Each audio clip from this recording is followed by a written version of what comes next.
Hey guys, what's up? Hey, what's up? Hey, welcome to the stream. Hi Chain, hi Atsuko, hi Mag, hi everyone else who is here. Hold on, sorry. My chair was doing something weird. How is everybody doing today? I'm pretty good. I'm doing really good actually, you know? I don't work this week. Again. I'm still on sick leave. So, fuck the system. I won't be here long this time. My former roommate really is coming over. Okay, I hope you guys have fun. No problem, Mag. Yeah, that sounds fun. I'm actually gonna hang out with a friend, like this Friday. A friend I haven't seen in a while, because she lives not where I am, so. So that's pretty cool. Um, yeah, I hope y'all are doing well today. I did something that I'm really proud of today. Several things, actually. So I wrote, and I think I'm pretty close to finishing my exchange fic. Hopefully I will be finishing it, like, I don't know. I want to try to finish it tomorrow, but I'm not 100% sure. It really will depend on my energy, but I've been doing pretty good lately, so I feel like I could. Having merch zoomies. Yeah, me too, man. Oh god, I can't stop thinking about it. The other thing I did, and I shared this to some friends already, but not everyone. I I did like a drawing yesterday, and it was like a chibi scar thing. I did it yesterday, and after I talked about it on stream yesterday, actually, I was like, I just did a drawing, but there's something about it that bugs me, and I don't know what it is. But I'm gonna look at it later and see if I can like figure it out. And so what happened is like I looked at it this morning, and I fucking hated it, and I was like, something's wrong with my entire chibi style. So I was like, I'm gonna like I think I was locking myself in a specific style that I was doing before, and I didn't like the direction it was going in anymore. I was like, I don't think this is good for me. Like I'm not really having fun. So I studied some other like chibi art styles today, and I think I found my chibi style forever, and it looks so different. Like I studied for a while, and then I was like, I'm just gonna redo this entire drawing, you know? Like, I'm just gonna redo it. And I did it, and it looks so much better, dude. Like, I'm so happy. I'm really proud of myself for, like, figuring out what I was not happy with and, fixing the problem in, like, a day. I had, like, a style change overnight for my chibi style mostly. I don't know about my actual drawing style. I'm gonna have to do, like, a real drawing to see not a real drawing, but like a my usual style. I don't know. We'll see if that changed anything, but I improved drastically my chibi stuff overnight, and I think it's fucking. I'm really proud of myself. I think it's fucking incredible. I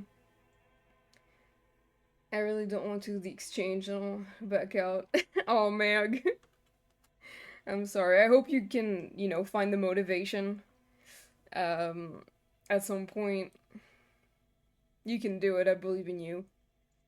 But yeah, I just wanted to share that. So I basically like redid the whole thing, and I made like a little speed paint video for Instagram. All right, let me wear my cloud glasses today. I know I just added like new glasses to my VTuber, but I kind of want to do add another one soon. Like I have some time now, so I feel like because I can do one in like an hour, like in like 2 hours. They're pretty easy to make. Unless there's like moving parts, like if it's like the cloud glasses and there's like chains on it and stuff, it might take a little longer. But I don't know. I kind of want to add one. Anyway, we're playing Disco Elysium. Oh god, I forgot to like set up my thing. Okay, it works good. And I believe there is sound.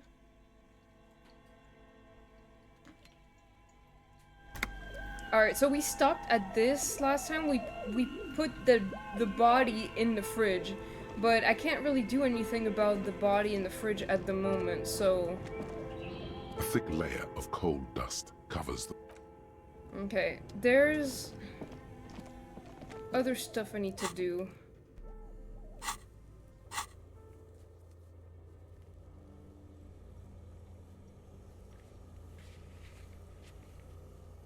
Talk to Joyce about the pail without Kim. Open apartment door for Everett. I already did that. Let Everett know you unlocked the door. Okay. Okay, there's a bunch of stuff I can do. Let's do that.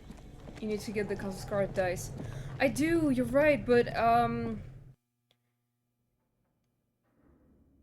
do I get in there again? Let me try. I don't remember. Oh shit, I don't have any light.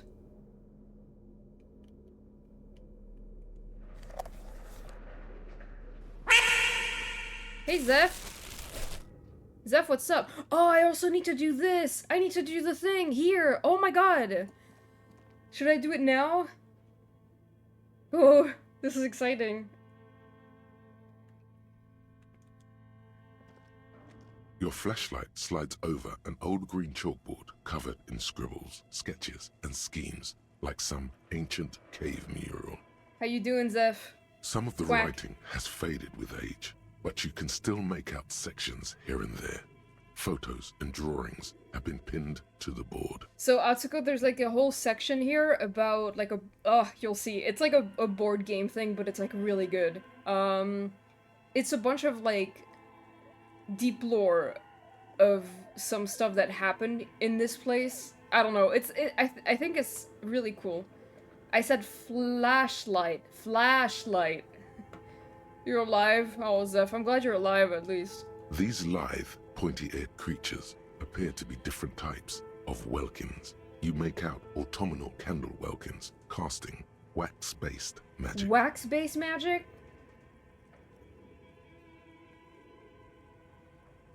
Oh, I'm sorry, Zeph. Translucent welkins with organs shining under their skin, and even ether welkins. Oh, hailing okay. From the vast emptiness of sidereal space. Who are all those creatures? Fantasies of a tortured, feverish mind? I love how Inland Empire talks. Fantasies of a tortured, feverish mind? One of the welkins, towering among the rest, appears to be different, however. Examine the Welkin, this is important. It's Vara Hamira, a high welkin, his face white and scarred like cracked marble. This is clearly a Welkin supremacist. The note says, all non-Welkin races will be purged. The Haldor, the Twarg, the humans, and even headless men, all of them, purged. Imagine a world filled only with Welkin, Green Welkin, Dread Welkin, and the High Welkin to rule them all. Bro, this is crazy shit. An inordinate amount of time has gone into drawing these little Welkin creatures. Who are these creatures? Who drew them? Are they real? I have so many questions. This looks like concept art for a project. It's not really real. One of them is a Welkin supremacist. Mm-hmm. Political commentary. That one has a great beard, too. Well, this has been educational. Let's move on from the Welkins. Just look at those details. So much effort. Okay, nerd. And for what? All gone. Inspect the photos. The photo collage depicts barren, icy landscapes wrapped in perpetual night. You see permafrost and glacial landforms, dead trees grown in under the snow. Entire oceans have been frozen from shore to shore. There are pictures of settlements on dried-up riverbeds, abandoned in a storm. Animal corpses in the dark, carcasses and bones. So basically what we're doing right now is we're looking at concept art that someone left here and completely abandoned. But it's for a thing that we're gonna learn more about it. You see primitive oil rigs built into glaciers, boreal dvorg, yurts under the snow, great mammoth-like beasts of burden. Albeit dark and cold, this vision also feels cozy in its own way, like eggnog or morphine. Shut up, electrochemistry! A much-needed respite from our own world. Is it respite or respite? I always thought it was respite.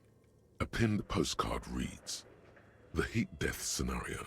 A desperate fight for geothermal energy engulfs the world as Wirral becomes untethered from its sun, drifting through the universe." Inspect the schedule. This is a monthly calendar from the year 50. Cryptic words like sprint, daily minimi, and GPI span the marker-drawn grid, the grand scheme of production and money. Keep reading, what happened? As time goes on, the numbers in the boxes grow rarer and rarer. The board becomes an empty snowfield in the final days. Only failure and regret dwell in this region. Looks like they didn't make it. A note in the bottom left corner of the chalkboard says, "See the prod schedule filament for details." Inspect the notes. The handwriting is only partly legible, but you can still make out 3 slogans: "Call in, tune out," "Wirral untethered," and "Heat death of the universe." Outside, a cold wind wraps the building in its bosom. Snowflakes in the wind. An old woman passes what the locals call the doomed commercial area. She tries hard not to look at the bookstore windows. It's unwise. Damn! The doomed commercial area. Alright, we got this thing. This appears to be some kind of machine with a cube-shaped heart and a wired framework. The keyboard has a rectangular on-off button. A piece of paper still hangs from the printer. A radio computer. Just sitting here without anyone inside. Do you think I should turn it on? We have one of these down at the station, but I never really learned how to use it. Turn on the machine. The machine lights up like some prehistoric animal stirring from its slumber, revealing fluorescent play and print keys on the keyboard. The hatch on the machine's central compartment is wide open. Look inside the compartment. It's empty like a beehive without its brood. Some cables have been left dangling, disconnected. The filament you have would fit perfectly inside the compartment. Insert the production schedule. Like a smooth draw, the filament slides into place. On the keyboard, the play key starts blinking. I press play. A bar of fabric right above the keyboard starts producing a soft hum. The sound of static seeps through the machine's planar magnetic driver. The static gets louder, slowly filling up the abandoned hall, until a voice speaks out, crackling and old, cutting into the air. Good afternoon. Fortress accident en rue de Saint-Ghislaine. This is East Insulindian Repeater Station 1. Please repeat. Is this the production schedule? What's the production schedule? The filament you have inserted into the reader. You mean the glowing thing I put inside? Yes. Is that the production schedule? Yeah. Good. Please repeat the password. This is the police. Please open this thing. I am contractually obliged to protect the privacy of the filament holder for stress accident. Without filing a warrant with Lintel, I cannot give you access to this filament. I'm afraid we are not doing that, unless we want to wait for a month. Now, can you please repeat the password? I'm really bad at passwords. Can you give me a hint? No. Oh, is it my birthday? Still no. I don't know the password. Received. I will register this login attempt. Don't worry. Passwords have a way of turning up sooner or later. Fortress accident. Is there anything else I can do for you today? Why'd you call me Fortress Accident? Fortress Accident is the company on whose name the terminal you are currently using has been registered to. Do you have any other information about this company? One moment.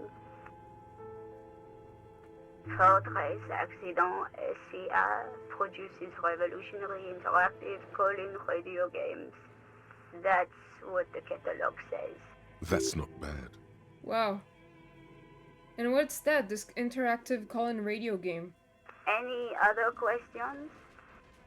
Oh, I did ask you a question. What?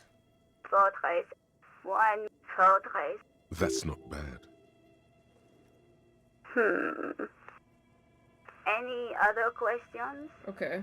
What are you, a machine or are you alive? Yes, I am alive.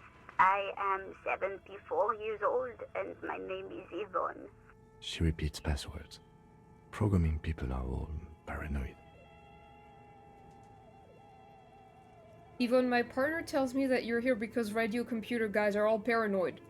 They are merely cautious.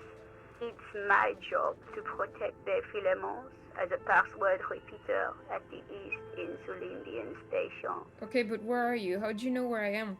I work as a repeater at the East Insulindian repeater station. It's my job to know where you are, Fortress Accident. As for me, well, I am sitting in my cubicle, surrounded by a wall of radios. On an island on the river Esperance, a small woman, all skin and bones, sits in a room filled with audio equipment. Thousands of tiny lights are reflected back from her prescription lenses, like stars in the dark. Doesn't it get lonely, sitting there all by herself? Doesn't it get lonely doing this job? Lonely? Why would it get lonely? I get to talk to people all day. That's why she does this. Now, please tell me if there's anything else I can do, Fortress Accident. That's all for now. Thank you, and goodbye. Tiles on the cube are still smoldering, casting the framework in a soft glow. Fluorescent play and print keys shine on the keyboard. Press print? Nothing happens. Oh, okay. Okay, so we're out of here for now. And what about the Kazuskara dice? Can I get in there already or not? An iron safety curtain curves before your eyes, folded like a bellows. It covers half the room, blocking the way into a colossal industrial chimney. This is directly above the central furnace in the cellar. The voices probably came from here. What an odd thing to do. Nothing happens. Knock on it harder? Still nothing. No one's home. Knock even harder. Those curtains Ow. prove to be surprisingly sturdy. Your fist hurts There must be another way to wake up whoever is in there. Maybe we should ask the lady in the bookstore what's going on here. I guess so.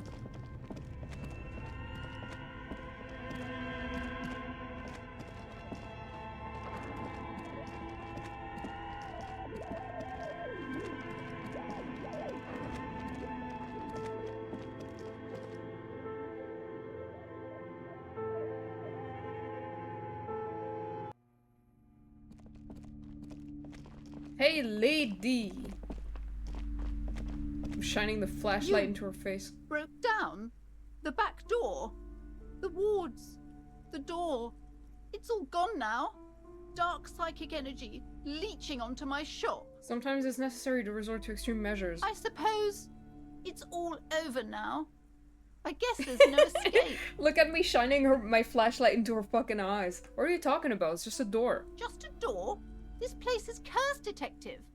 They don't call it the doomed commercial area for nothing. Just look at the sheer amount of companies that have failed in this house. I hope you're happy now. Happy that you've ruined everything. Now that you've broken the door, the curse is coming to get me as well. Curse, but I thought the curse wasn't real. Of course you didn't. You're nothing but a policeman. All right. You know what? I'm willing to let you investigate the doomed commercial area. We are set on the path. There's little else to do. But before we go on, tell me, did you encounter the malignant entity? The entity? No, I don't think so. Yes, the malignant entity that lives inside the chimney. It takes the shape of a woman, a witch probably. I've suspected that she knows more about the curse than she lets on ever since I first saw her. You mean the chimney that's part of the central furnace? I heard voices coming from there. Yes, I've heard that. It's enormous. She has barricaded herself behind some metal security curtains upstairs. God knows what she's doing there. Some unnatural magic, I assume. You should go find the entity and ask what happened to all the companies in the building. And do return to me after you've talked to it. I'm quite anxious to know what she has to say about the curse. If you're really interested in cracking this mystery, then we should go back to the furnace. Maybe you could yell into it or something. Make some noise. You'll think of something. You always do. Thank you, Kim. Despite his cool, the lieutenant's interested in solving this mystery, too. Alright, let's go back in there.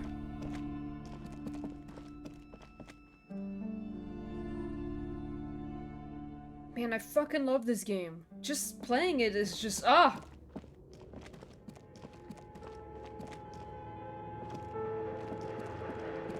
And the music.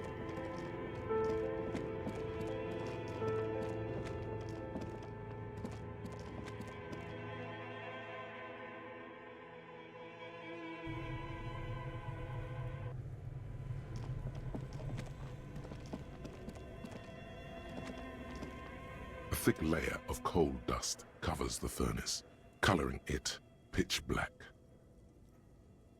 Hello? You muster What? all your strength and yell. What do you mean I failed a check where I have like 83%?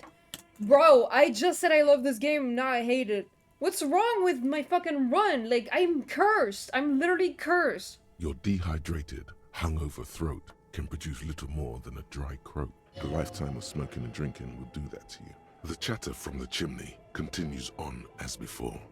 You seem to have made no impression on whatever's up there. Then again, maybe it's worth actually trying something up there. Maybe you should let your voice rest, officer. Try again later. Oh my god, fucking goddamn it. How is that possible? How am I so unlucky?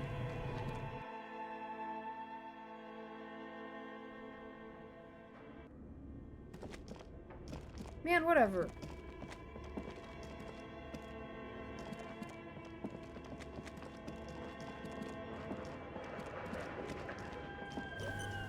Oh god, thank you for autosaving, I forgot about that.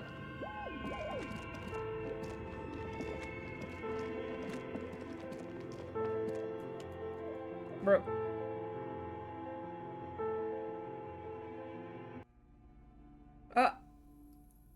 Hold on, something's stuck in my teeth, hold on.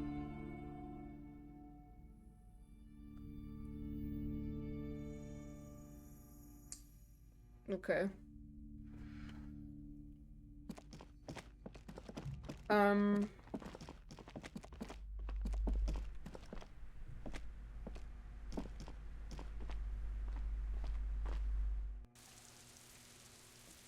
Hi, Emo. How you doing?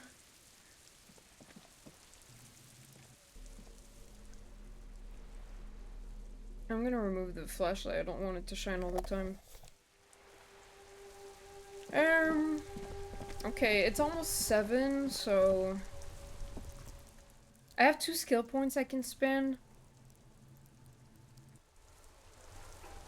You're doing terrible? No, really? I'm sorry. I hope you feel better.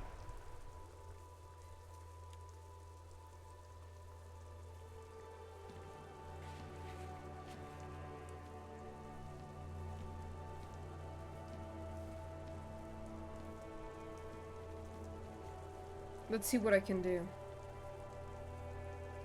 Okay, I need to go back to Everett.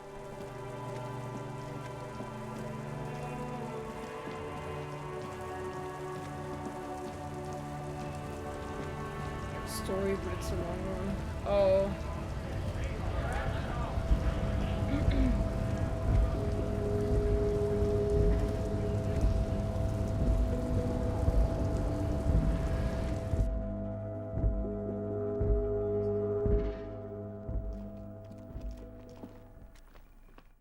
Just wish people would be more responsible with their pets. Damn, okay. I think I can imagine what, like, a vague idea of what is making you upset. And yeah, I wish people would also be more careful. And I hope you feel better.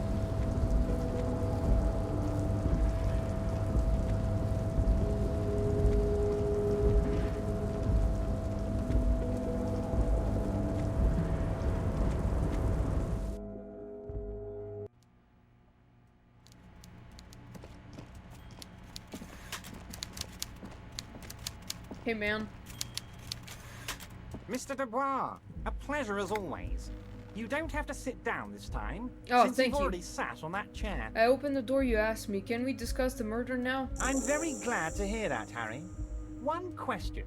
You didn't actually happen to stumble in and see what's inside the apartment, did you? The deal wasn't for me to go inside, so I didn't. I'm gonna lie. You're right, Harry. You only had to unlock the door, which you did. So we're all good here. Now let's get down to brass tacks. It's time for men like me and you to figure out who's killed who and why. Real police work is gonna start happening now. I promise you, Harry, this is gonna be good.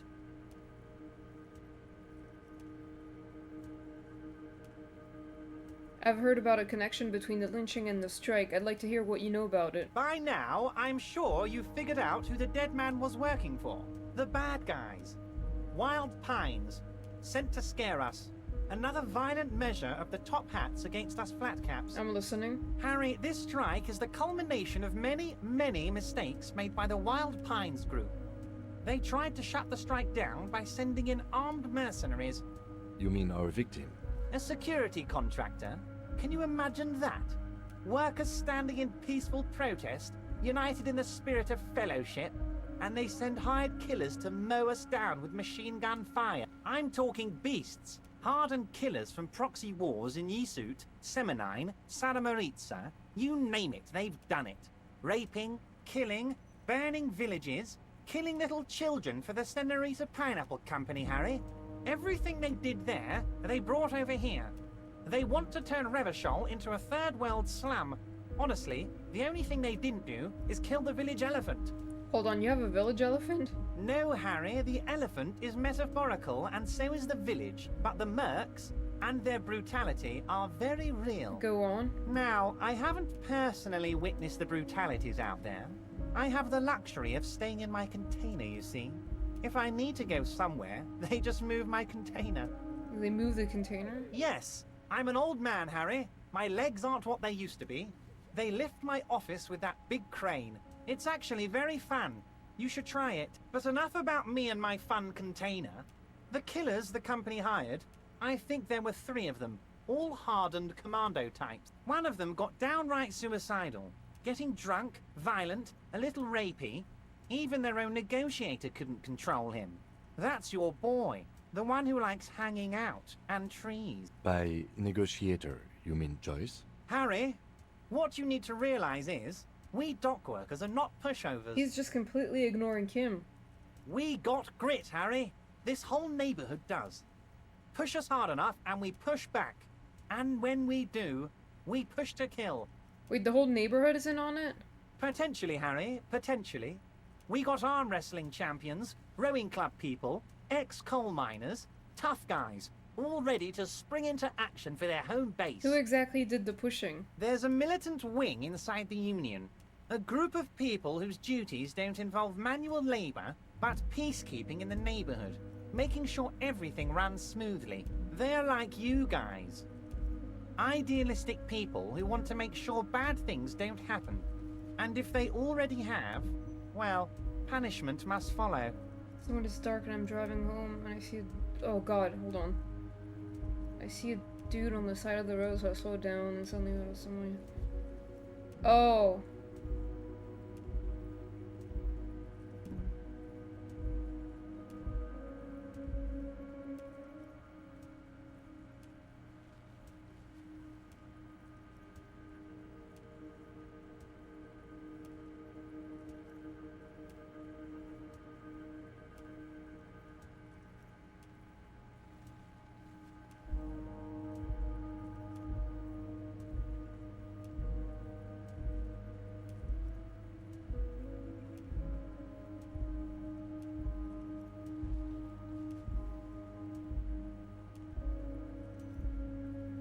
Oh, damn. That's okay. I'm sorry that happened. That's such a stressful situation.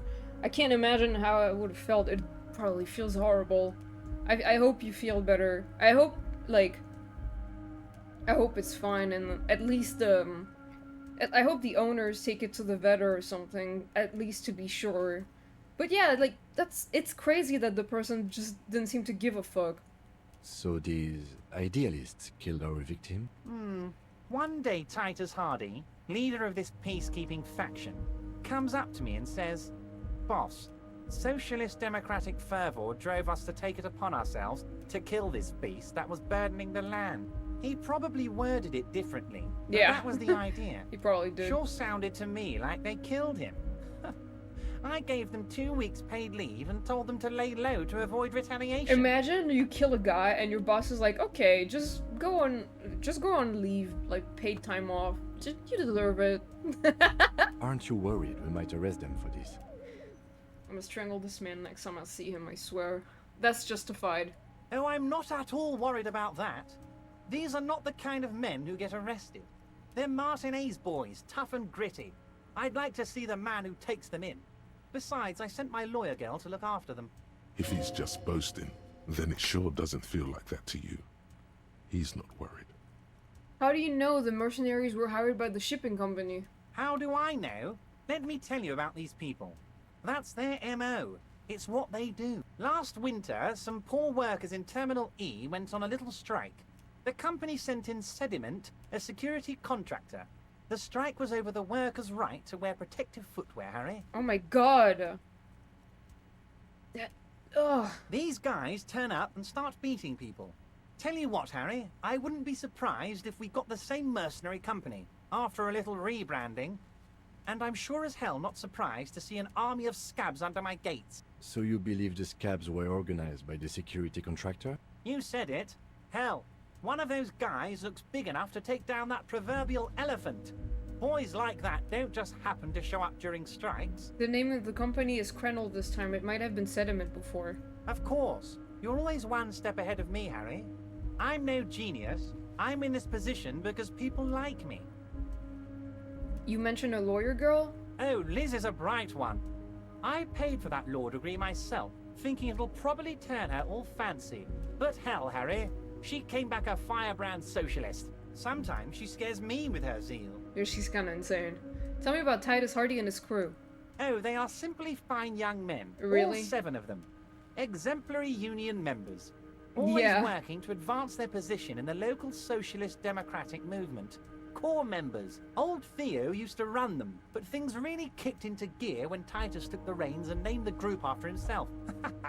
Gotta love his initiative. Interesting. Who's second in command? They're almost all of them great guys, born leaders. Whatever happened, I'm sure they only had the best interests of Martinez and Revachol in mind. Work with them. Hell, interview them. But don't fight them. They really are just like you. Men who like beer, women, and some order on the streets. Everard, I met these Hardys. Can you ask them to cooperate with me? But of course, it's the least I can do for my good friend Harry. I'll do it right after we've concluded this talk. You can now go and tell Titus about this. See what he has to say. Also, Harry, here's 5 real.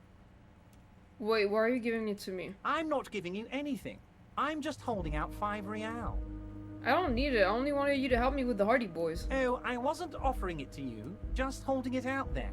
But I'm willing to share information. Was there anything else? I'm not gonna tell him about the mugs. He's gonna know that I went in the guy's room. I don't want him to know that. Was it a good talk? I'm not sure we made much headway here. I was hoping we'd bust the case wide open. Heck, I even wanted to tell you what I really want to achieve with the strike. Yeah. I don't know what happened, Harry. I wanted you to feel like Mr. Martinez. And of course, I also wanted you to find your gun. But it's like I can't completely trust you. Yet. Bro, what, yet? Yes, Harry. It's like I can't fully trust you if you're not a man of the left. I am a man of the left. I want to, but I just can't. A man of the left. So you have to be a social democrat. He's been hurt too much in the past by men who aren't social democrats. What's that supposed to mean? I'm more left than you are. You're saying it, but I don't believe you. You know how it is. Company snitches, agent provocateurs everywhere. I'm barricaded in this fortress of mine, and I need to get a message out. Will you help me? And what would this entail? Once again, I require nothing unethical or illegal of you. You just need to get 2 little signatures on this piece of paper, and then mail it to my accountant in La Delta. What are the signatures for? I'm glad you asked, Harry. The Union is going to build a modern youth centre in Martinez. It will be righteous. We're gonna get those teenagers off drugs and on roller skates. There's a nameless little street on the coast with some old houses around it. Most people have already signed. I just need 2 more signatures to get this mission off the ground, Harry. Where's this place exactly? On the coast, Harry, across the canal. There's a cul-de-sac there, a little village they're calling it. A gloomy place. You'll find it. I trust your detective skills, Harry. Water drips from the eaves. A woman looks at her freshly tarred skiff. There's a pair of cavalry boots under the fish in the box, and the wind howls. like a vicious spirit. You're already pretty deep into this. What's a little more? No one can see you here in Martinez.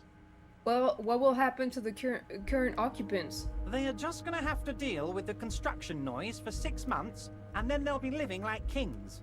Right next to a fancy new youth centre, designed by the best architects from Stella Marie. Fine, if I happen to be there, I can ask them. You bring joy to my heart, Harry. Such a pleasure to be working with you. Here, you need to get signatures from Isabel Sadie and Lillian Carter. The cul-de-sac is right past the pawn shop and across the canal. I hear there is some trouble with the water lock, but they should fix it by Wednesday morning. Once you have the signatures, mail this to 13022 La Rocca in La Delta. Then, I'll know you're a solid socialist. I'm gonna leave now. See you soon, Debarger. Just kidding, but not too much.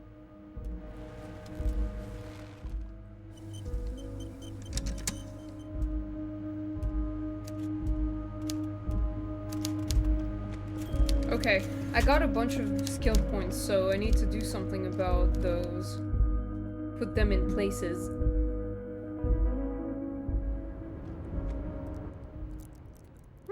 I have 3 of them. 3? I do.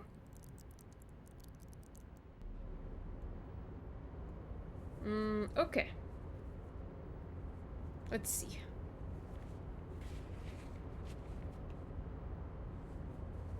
Oh, there's something that I can do here? Paint threshold? I guess. Nah. I can do the backyard wall thing again? Oh. Let's try this first.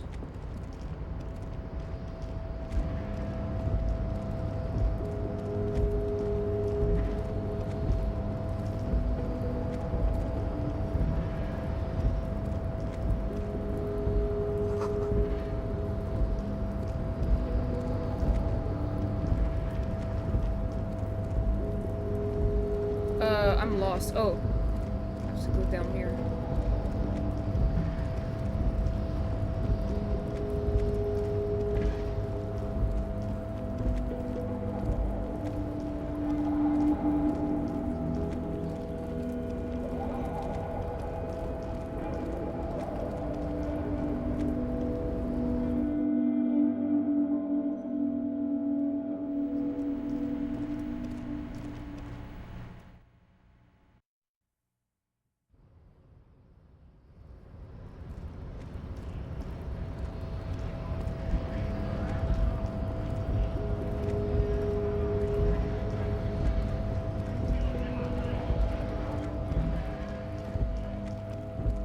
Tips for someone that wants to learn how to draw.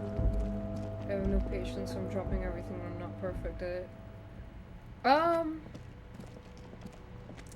Well, I mean, you kind of have to, like, motivate yourself to draw every day. Like, it doesn't have to be, like, a full picture or anything, especially if you're starting out. You mostly have to, like, start sketching. It depends on what you want to draw also. Like, if you want to draw characters, you can start by practicing, like, how to draw, you know, the shape of a head, some eyes, you know, the shape of a body. Start doing some, like, you know, lines. It doesn't have to be perfect, obviously. You can also learn by, like, looking at someone's art that you like and try to, like, recreate it. It's not, I don't consider that cheating, honestly, because you're learning, obviously, and I think everyone learns like that. Like, we all do that thing, I'm pretty sure, where you stare at an image that you see that you like, and you just, like, redraw it on paper or something. The sight of bullet holes stirs something in you, What? making you forget the lieutenant's surname. Kim, look, bullet holes. Where? Point to the chips in the wall. Someone has been shot. We're cops who should solve it. There? Those are old. Oh, you mean like from the revolution? Yes, the one that happened half a century ago.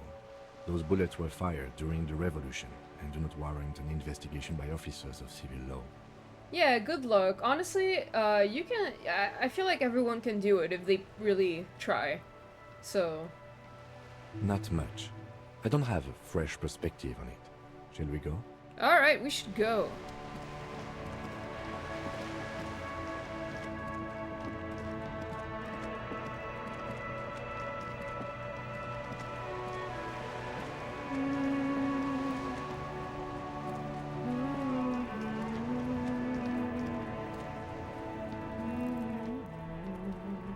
Okay, I need some, like, conceptualization stuff. If I do...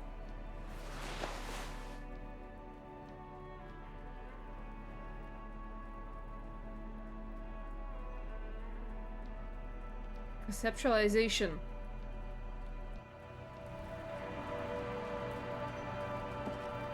Just an ordinary wall. Oh my Nothing god! to see here.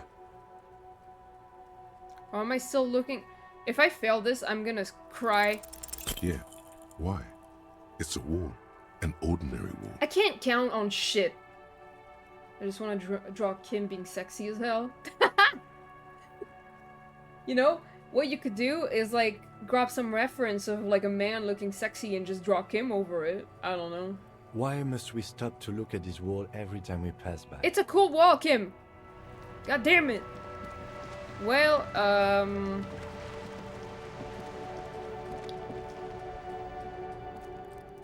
time to spend some skill points, my guy. Guess I fucked up that one.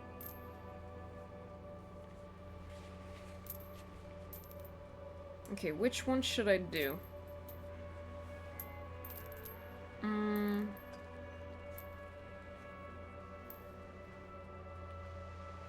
There's a lot.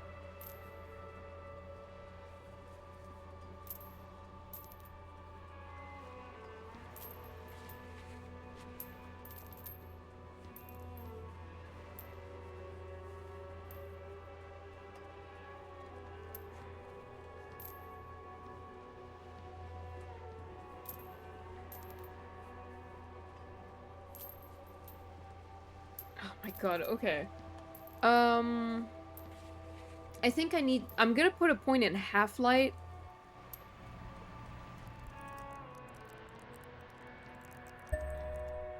I'm gonna try persuading the racist guy to tell me everything he knows by threatening violence upon him. Fun!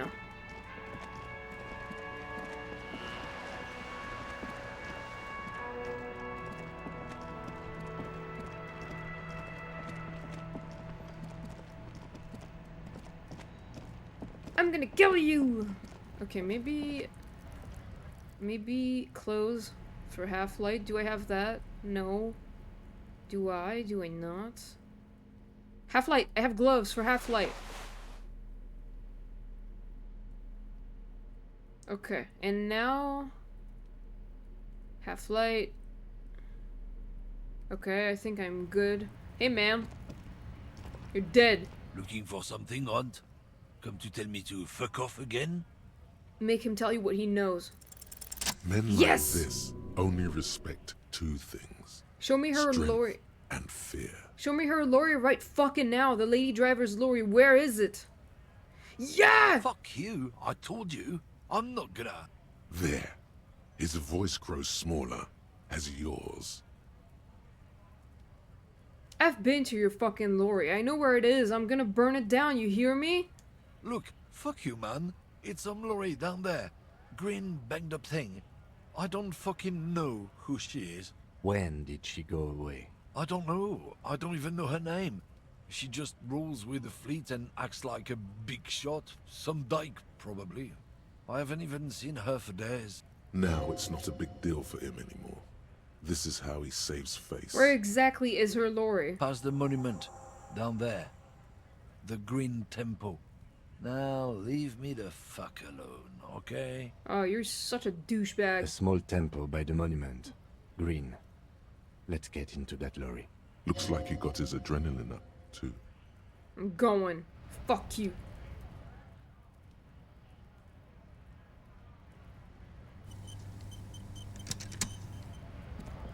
Alright, let's investigate that, and then maybe we can go back to Joyce after.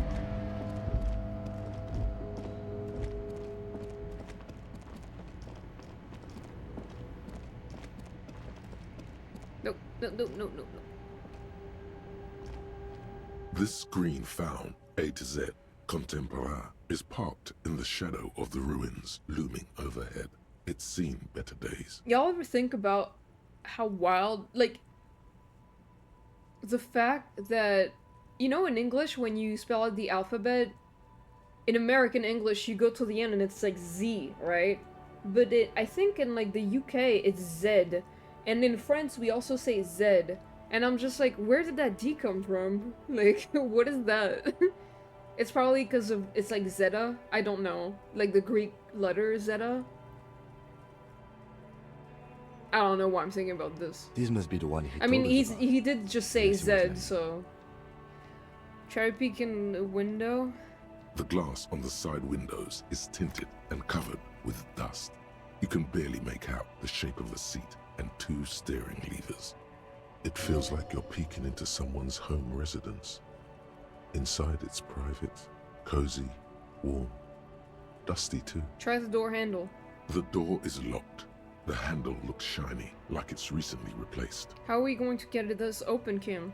Use the pry bar to smash the window. Open it from the inside. Really? This has been hard enough. No need to make it any harder. Okay, I guess I gotta equip the pry bar.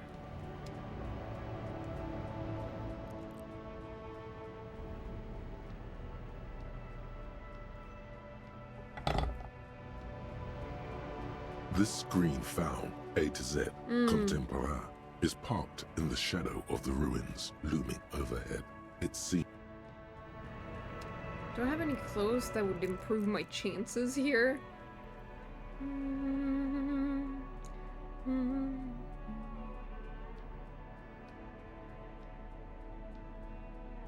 No.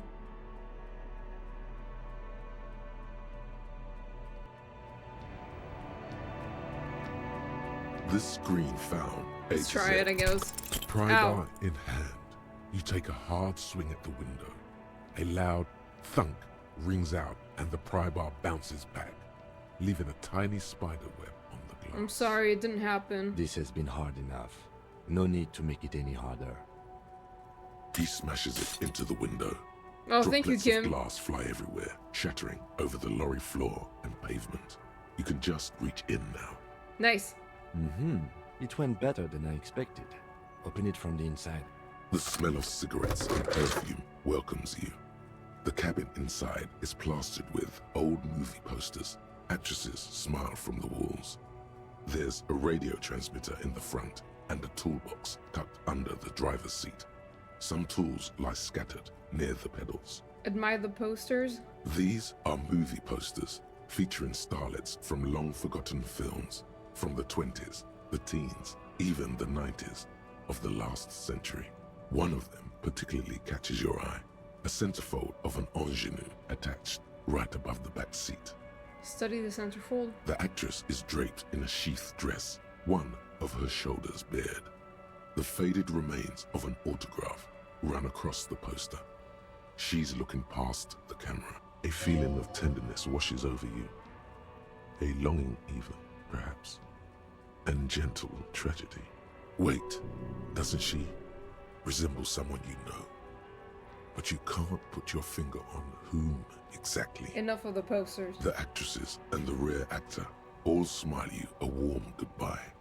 A radio transmitter is attached to the dashboard and a toolbox sits under the driver's seat. Examine the radio. Looks like the frequency dial is absent. It requires a key to work, but the key has been removed, likely by the missing lady driver. Strange. There are so many radio stations saved here. Must be over 100 at least. Why would anyone need so many radio stations? For contacting an entire fleet of lorrymen, for example. This is all shortwave, UW and UKV. Vampire, it's been hot, man. How you doing? Hey, I'm good. How you doing? Looks like we are dealing with an impressive organizational tool. The nerve center of a huge operation. With quite a range too. Did you update your model? Yeah, I did like almost a year ago actually. Willa. Is there anything we can do with the radio? Doesn't look like it. It's completely inoperable without the dial key. What else is there? The smell of 1,000 cigarettes, some dead actresses, and a rusty old toolbox under the seat. Check the pedals? You wedge yourself under the steering wheel to get a better look. Seems like the few tools lying around here, a hammer, a pair of pliers, a rusty wrench, have been casually thrown there by Thank the you. disorganized driver. I'm wearing one of the accessories, which is like the cloud glasses, but I have a bunch of other accessories But that I wear one odd sometimes. detail does catch your eye. A piece of sandpaper has been glued to the throttle. Sandpaper adds extra grip. Looks like the driver has glued a paper of sandpaper to the throttle to offer some extra grip. Sandpaper? A novel technique? The sandpaper would also rub off the pattern from the driver's right boot sole. Yes? Oh. Yeah. Want to eat the glasses for some reason. Yeah, they kind of look like, you know, cotton candy, do they not? Do the honors, he thinks. Connect it yourself. One of the footprints at the crime scene had an aberration. One sole was smoother than the other. Which means that the missing lady driver was present at the lynching. And she's also the one running the drug trade. What a handful. Now we know for certain who's the missing eighth person at the lynching. Do you think that Hardy and his boys could also be involved in the drug operation? Those jerks, definitely. We should see what Titus has got to say on the matter. Are we finished with the lorry? The movie stars are still smiling from the walls. The radio transmitter sits on the center console, and a faint smell of perfume is in the air. Pull out the pull A out metallic box. drawer slides out from the seat. It's empty, except for a folded newspaper. Unfold the newspaper. It's an issue of Périphérique from last Wednesday. A piece of paper falls out from its pages. Pick up the note. It looks like an article ripped out from a radio enthusiast magazine. Complex mathematical equations explain the basics of something called the Ulan frequency system. These formulas look oddly painful. Maybe it's the hangover, but they give you a headache. The Ulan frequency system? I've never heard of that before. I know of FM, AM, UKV, but... Pushing the pull-out toolbox. The pull-out toolbox slides back into its nest. You close the rusty old lorry door. Great. I think we got everything. A word, detective? Before we return to Joyce? Yes, of course, Kim. Anything for you.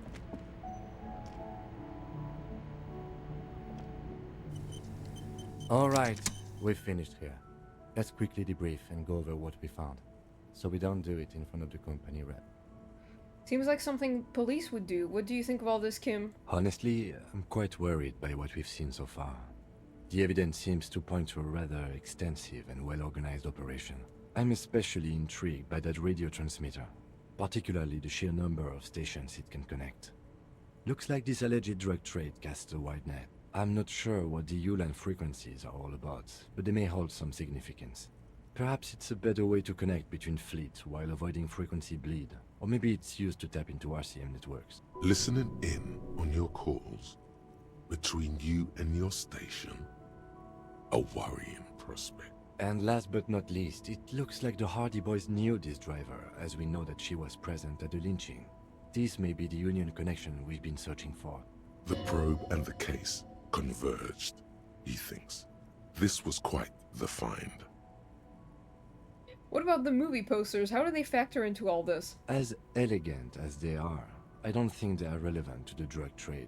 Don't be fooled. Desire always plays a role. A lot of women there, especially for a lady driver's cabin. Yes, well... Gay people? Unimportant. So it turns out this is connected to the Union. Like Joyce told us, yes, logistically. But don't expect to bust this open during our stay here. At best, this is an angle we can use against them, to other ends, as extra ammunition. Will the RCM open an investigation into this? We should return to the murder case. See what Joyce tells us about the lynching. When we are done for the day, I call my station and suggest our narcotics department. Homosexual look into it. underground. Real. There are more than enough grounds to start an official investigation. Sometime later, when we are done here. We do not want to get caught in that. What are you The thinking? fact that one hasn't started already gives me pause. An investigation, I mean. Especially if the Madrid grouping is involved, and I can't imagine they aren't. It's certainly worrisome. Corruption. All the same, I don't like the idea of internal affairs descending on the matter. That won't help anyone either. Okay, debrief over. Debrief over. After you. Thank you, Kim. Saving. Okay, I'm gonna go back to Joyce now, because she probably has some new info to give me, now that I know about the drug thing.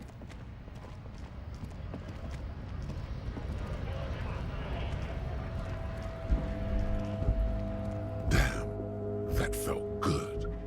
Your heart's pounding nicely. You should tell people to fuck off more often. Kim, I think I should tell people to fuck off more often. It felt really good. Not as a general rule, but that one was justified. Better to get the lay of the land before telling people to fuck off. That means you should do it whenever you feel like someone's disrespecting your authority. Fuck yeah, motherfuckers. That's the spirit. Wow. Never forget. The whole world's a wooden house, and you're a goddamn flamethrower. Damn. Okay, Half-Light.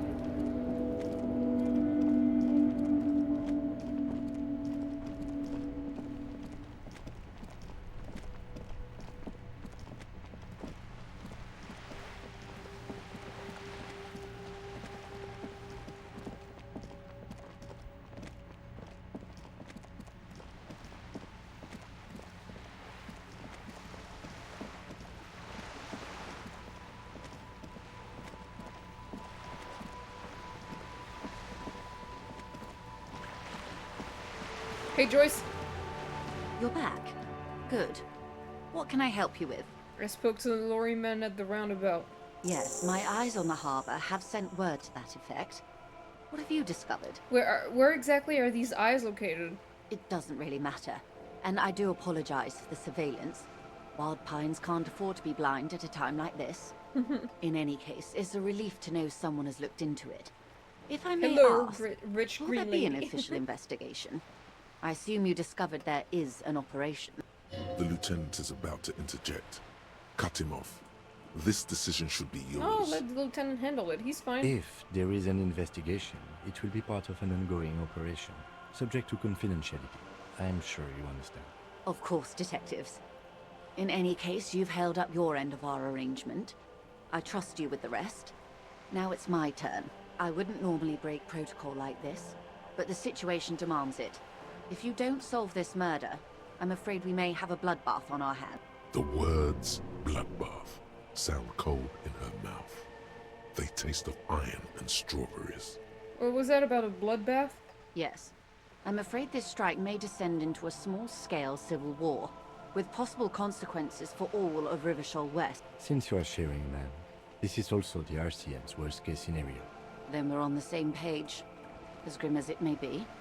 I've already heard about a connection between the lynching and strike, but I need your testimony. I have an indirect role to play, I'm sad to say. My employer experienced a momentary lapse of faith in me. In that moment, they elected to deploy a private military contractor as an insurance measure. They called it my security detail. First time I saw her, I thought about Grinch, and since then I can't get it out of my head. The Grinch? the Grink? A momentary lapse of faith? They were dispatched after I relayed the union's initial offer. Every worker... A member of the board. I tried to convince my employer it was simply a piece of rhetoric, or a joke. They did not appreciate the humor. Do you need the security detail? Absolutely not. These mercenaries are muscle, pure and simple. They are meant to intimidate the Union into surrendering. Who are they, exactly? Crenell, an Oranese military company. As far as I know, 3 arrived in Martinez. They report to me sporadically, but they do not answer to me. To be frank, our relationship is deteriorating. They wear ceramic armor, have semi-automatic weapons, and years of combat experience. They also have trauma and stressor disorder, and no idea how to conduct themselves in an urban civilian environment. So, what happened? The story is, one of them, the colonel, I don't know his real name, sexually assaulted a local woman while he was drunk and separated from his unit. This allows some of the more militant Union members to subdue him. He was taken out behind the whirling in rags and lynched last Sunday night. What then? Nothing. Mr. Clare refuses to let me into the harbour. I have not been able to discuss this matter with anyone there. The remaining 2 Crenell contractors carry out their orders, for now. For now? It's a smokescreen. In secret, they are conducting an independent military tribunal into the lynching. Once this investigation is concluded, executions will follow. What is the nature of this so-called investigation? Whether to execute one, some, or all of the Union militants. It will be all of them. The decision is already made. I have to say, this is not Disco. It is very far from Disco. My only hope is that you provide a single, concrete suspect before the mercenaries indiscriminately pick theirs. Simply put, if you don't pin this on someone good and do it fast, they will identify and execute everyone present at the lynching. This in turn will force the Union to respond. They would have to project strength and power. The Débardeurs have over 2,000 men. It will be 1,000 to 1. Have you ever seen a Hornet invade a beehive, Lieutenant? It's not pretty. Okay, my yapped and I'm dipping. Thanks for listening to my rant. Have fun. No problem, Emo. Thank you for hanging out. I appreciate it, and I hope you feel better. See you later. These men work in tandem using semi and fully automatic firearms. Their armor is virtually impenetrable to muzzle-loaded weapons, even yours. Most Union workers don't have guns at all. As I said, a bloodbath. I think the confrontation is inevitable. It doesn't have to be like this. Nameless, badgeless officer of the citizens' militia. One single, concrete suspect delivered into civil court, and I may be able to defuse this situation. What can you tell me about Crenell? Not much. Their public resume is relatively good, as far as private military contractors go. I believe they were once called Downwell. Down a deep, black well. They boast a long list of clients. Saint-Baptiste, Welchman-Lorenz, Eintracht. A warning sign, however. The operations concerned all take place in third or fourth world countries. Guarding facilities, escort missions and such. Meaning they're used to operating in war zones. Yes. All the good conflict corridors. Supramundi, Yesut, the Seminese Islands. Countries that don't have a good record reporting atrocious military conduct on their soil. Okay, anything else you got on them? Sadly, no. Before this happened, I had little interest in them. Now that I do, I don't have the resources. If you still have access to the ICP's database, you could run a better background check than I ever could. It may take some time, though. Do you know a lot about the inner workings of the RCM and the ICP, ma'am? In my line of work, it pays to do your research. I was prepared to deal with the RCM. I did not think I'd be dealing with a group like Crenell. Could you contact the company, tell them to call them off? I have. And they will. However, these orders take time to reach what is basically a rogue unit out in the field here. Until they do, it's all on us. You said the deceased assaulted a woman? Or he didn't. This is information passed on to me from some teenagers loitering around the canal. I cannot testify by it. Who did the passing on them? The remaining contractors. Their tribunal. It's what they believe. What did these teenagers by the canal say? That the man was killed because he assaulted a local woman. I've asked around a bit. This seems to be the accepted story around Martinez. The lieutenant consults his notebook, his eyebrows knitted in concentration. Odd. We haven't heard any reports about an assault in connection with the lynching. Where did it take place? And when? Last Sunday night, at the Whirling in Rags, the hostel by the gates. Supposedly, the colonel was drunk, maybe on narcotics too. Either way, he's alleged to have sexually assaulted a woman. Sometime later, a group of dock workers got their hands on him. And who was this woman? That's a good question, officer. I don't have the slightest idea. As I said, it's a rumor. About a rumor. In any case, it's what the colonel's remaining colleagues believe.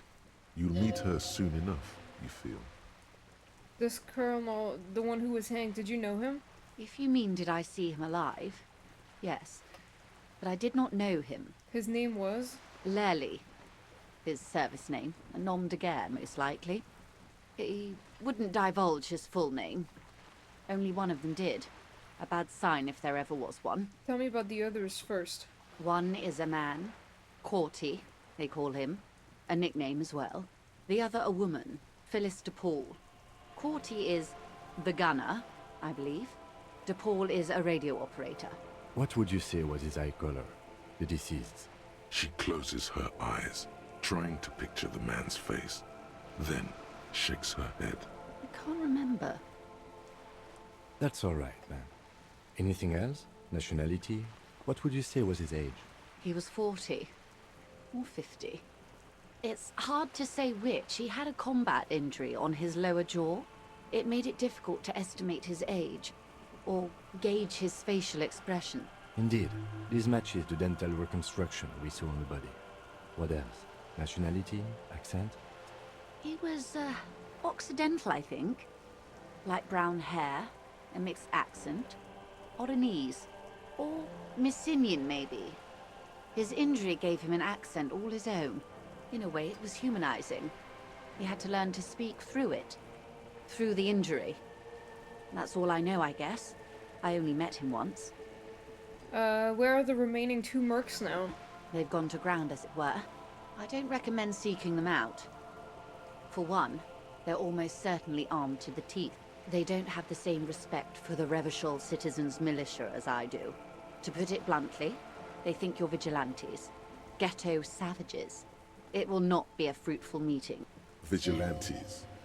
You're a professional officer of the only legitimate authority in Revachol. Vigilantes? The RCM gets its authority from the Coalition. Where does theirs come from? Somehow, I doubt that lecturing them on the legitimate use of force will persuade them to stand down. We still need to know where they are. You're likely to run into them eventually. When that happens, I'll be in a better position to mediate if I don't appear involved. Where are these mercenaries? One is obviously the scab leader at the harbor gates.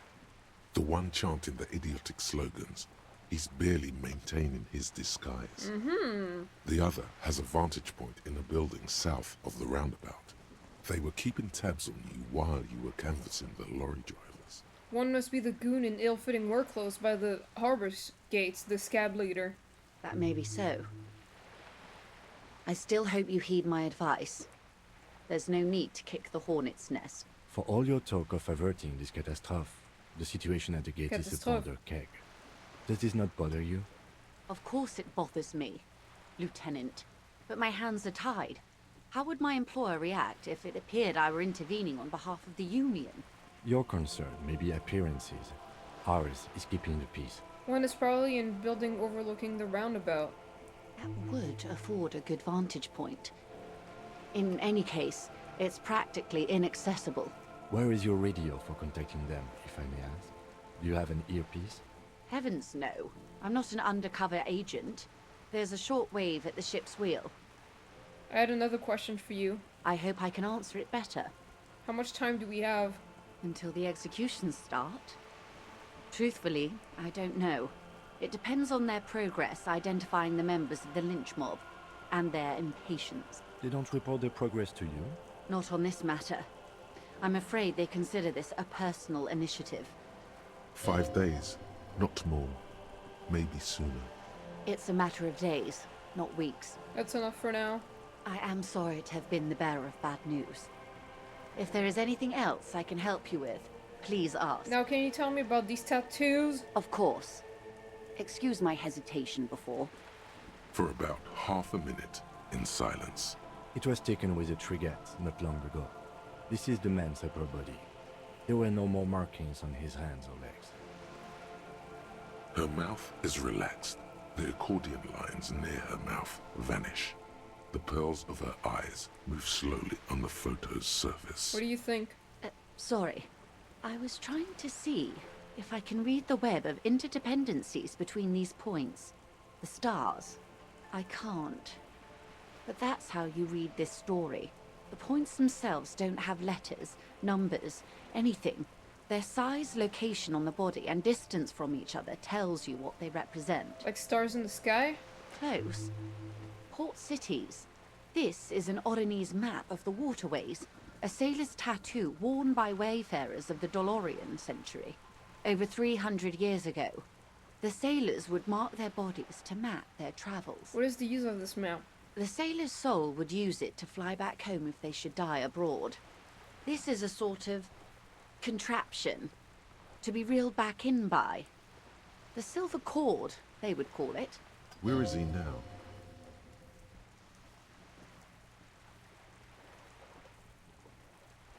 I've spoken to him. For now, the soul is fastened inside this corpse.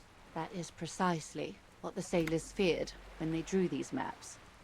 A fear of drowning within one's own corpse. Oh my god!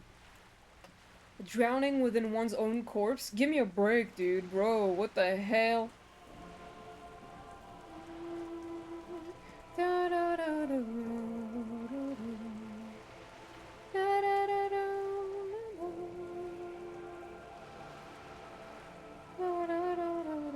Let me just write that down.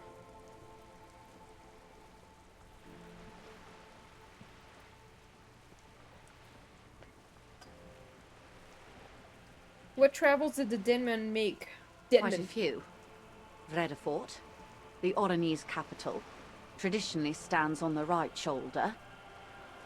He started somewhere near here, I think. What next? Then he made his way to the Pretto Grande, through what I think must be the Stutz Canal, an artificial channel through the Occident.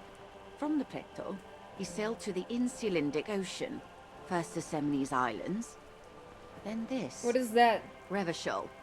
Those are the two constants. Vredefort on the shoulder, and Revachol in the heart.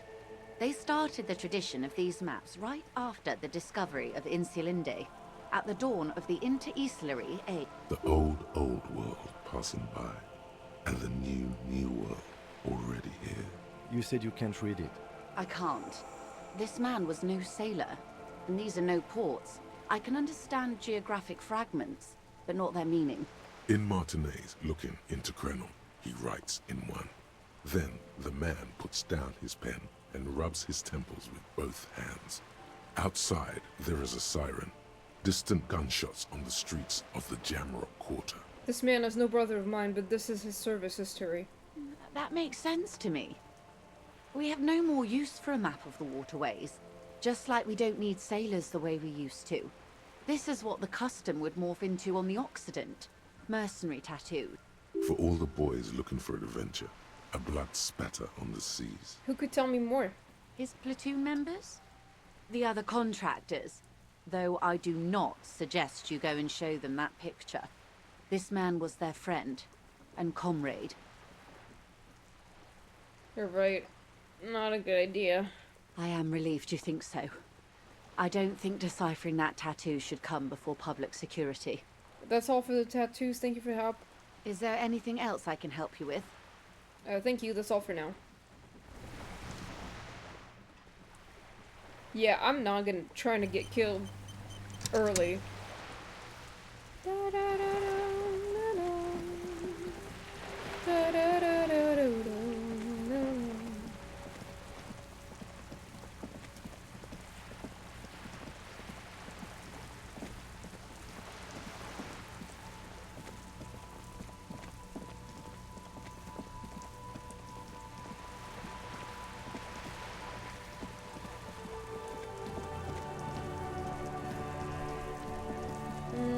Okay, it's, I still have stuff to do before 9. Cause at 9 I have to go meet up with that guy.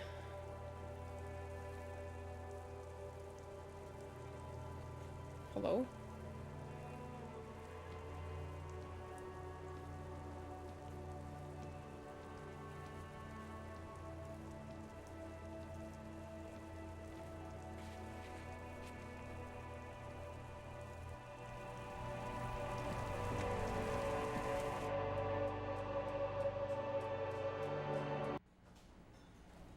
Did I save? I forgot if I did.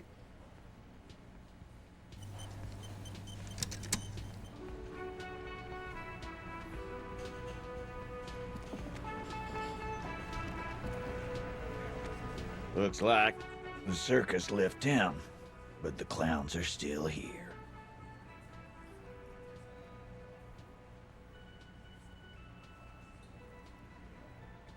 Me and Everett talked, he promised he'd cooperate. Oh, so you went and talked to my mommy, and now she's making me play with you. Is that it, lawman? And what's gonna happen if we don't? You're gonna go and tell on us? Very mature, guys. Everett sent word, right? Yeah, I heard him. Now fuck do you think I'm doing here? You'd have your ass handed to you if it wasn't for the boss man's word. Let me state this very clearly, capo. Hello, officer. I'm Titus Hardy, and these are my boys. Hardy boys. How may we assist you? Explosive laughter follows. To his men, Titus Hardy is a golden god. They want to laugh at his jokes even before they leave his lips.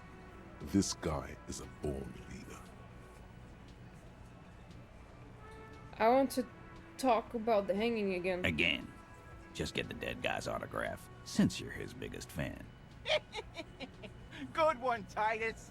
Oh wait, never mind. About fucking time. I found 8 sets of footprints, but there's only 7 of you. Where's the 8th Hardy boy? What are you talking about, madman? There's no 8th Hardy boy. There's 7 of us and we're all here. Or what? You want to be the 8th Hardy boy? We ain't hiring. Actually, boss, we've been talking and we think she could maybe... Shut the fuck up, Glenn! I do the talking here. Now what the fuck do you want, cop? So let me get this straight. There is an 8th Hardy boy. It's a she, and you don't like us talking about her? That's right. We're not talking about this. This is a private Hardy Boys matter. Nothing to do with your shit. And you're not cops here. Don't go digging around if you don't want a bullet in the back of your head. I'm watching you. Good. We are all watching each other. Officer, your question. There's no point in pushing it further, he thinks. This is already a victory. We'll learn more about this 8th Hardy sooner or later.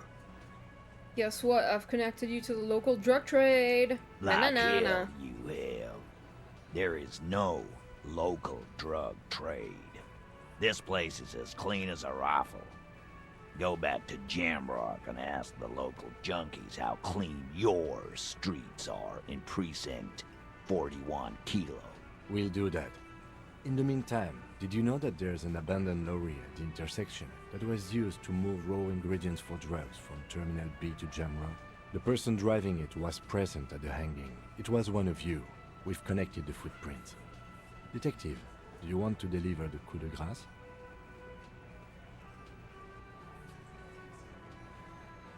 No, do the honor. You've earned it. Thank you. You're right, Titus. There is no local drug trade because it's all controlled by you. You're the drug trade. That's a mighty interesting theory. I guess that's what you would need to do, theoretically. A big, strong, state-run monopoly would outcompete the runts on the street. Yeah, man. Theoretically, that's what you would do. To get rid of the gangs, the dealers, even some of the junkies. You would need good, trustworthy people to take their place, of course. Hardy men to run such a monopoly. For the good of the community, of course.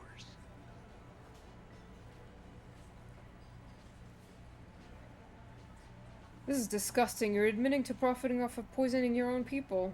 Boo fucking who.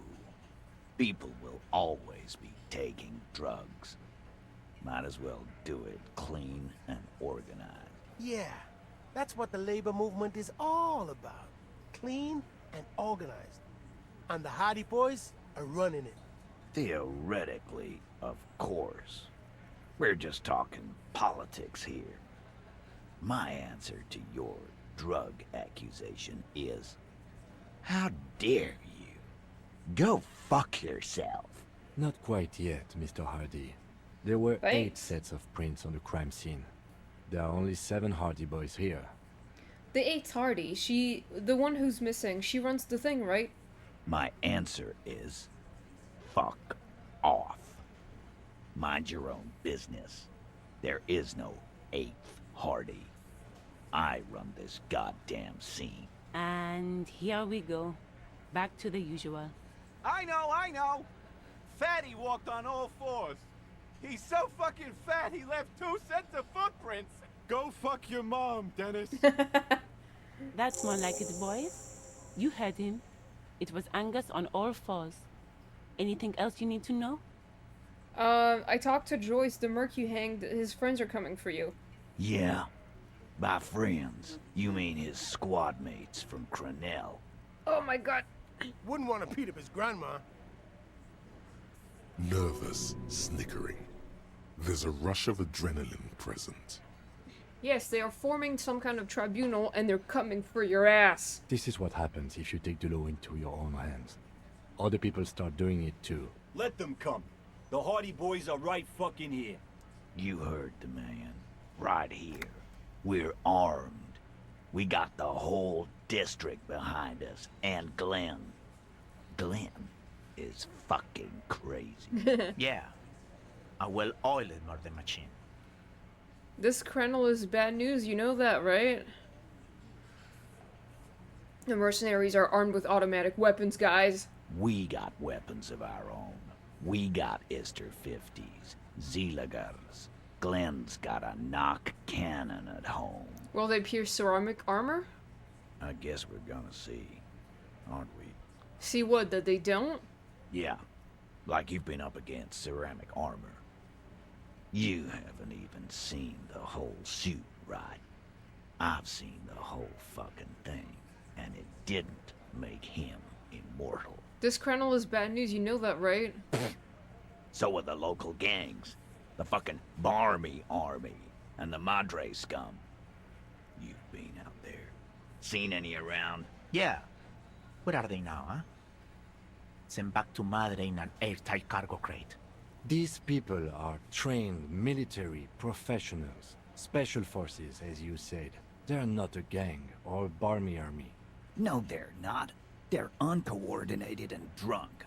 We know more about them than you think. Joyce said they've gone rogue. Nobody is controlling them. Big fucking surprise. They hire psycho scum, arm them to the teeth, and let them loose in the city. What do you think is gonna happen? He's really prepped himself up for this. He has to keep the fear in check. Okay. What do you mean, okay?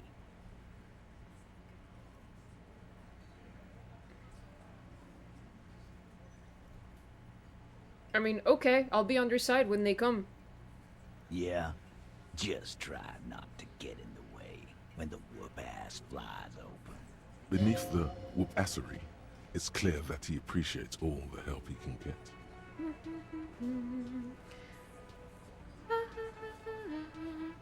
I'm gonna try to wear some authority stuff. I think I might have some. I don't remember. And I'm gonna try this check. Oh my god! I knew this was gonna happen. This happens at least like 5 times in each stream, goddammit. This is so annoying.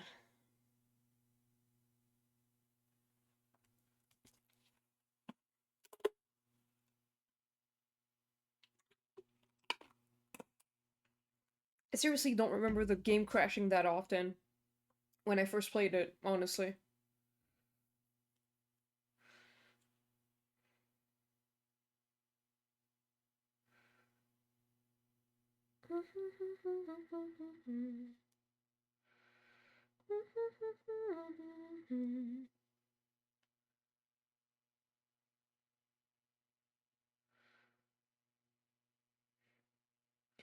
I'm going to the post office tomorrow because apparently a package was delivered to my home and I wasn't there, so I have to pick up a package, and I'm not 100% sure what it is, but I think it might be the animal, the Animal Boys charms I ordered. I actually just ordered Kazuha and Skara, but I don't know why I said animal. I think that it's because they were part of like an Animal Boys series, but I ordered like the maid Kazuha and Skara ones a while ago. And I think that's what got in the mail, because I'm pretty sure I got an email saying they sent it recently. So I'm gonna go pick them up tomorrow. God damn it.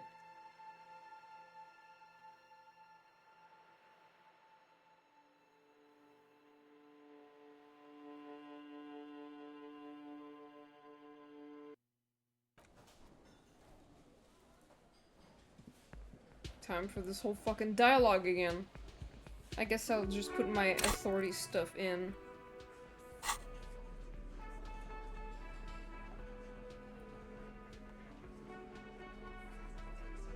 But I don't think I have any. I don't.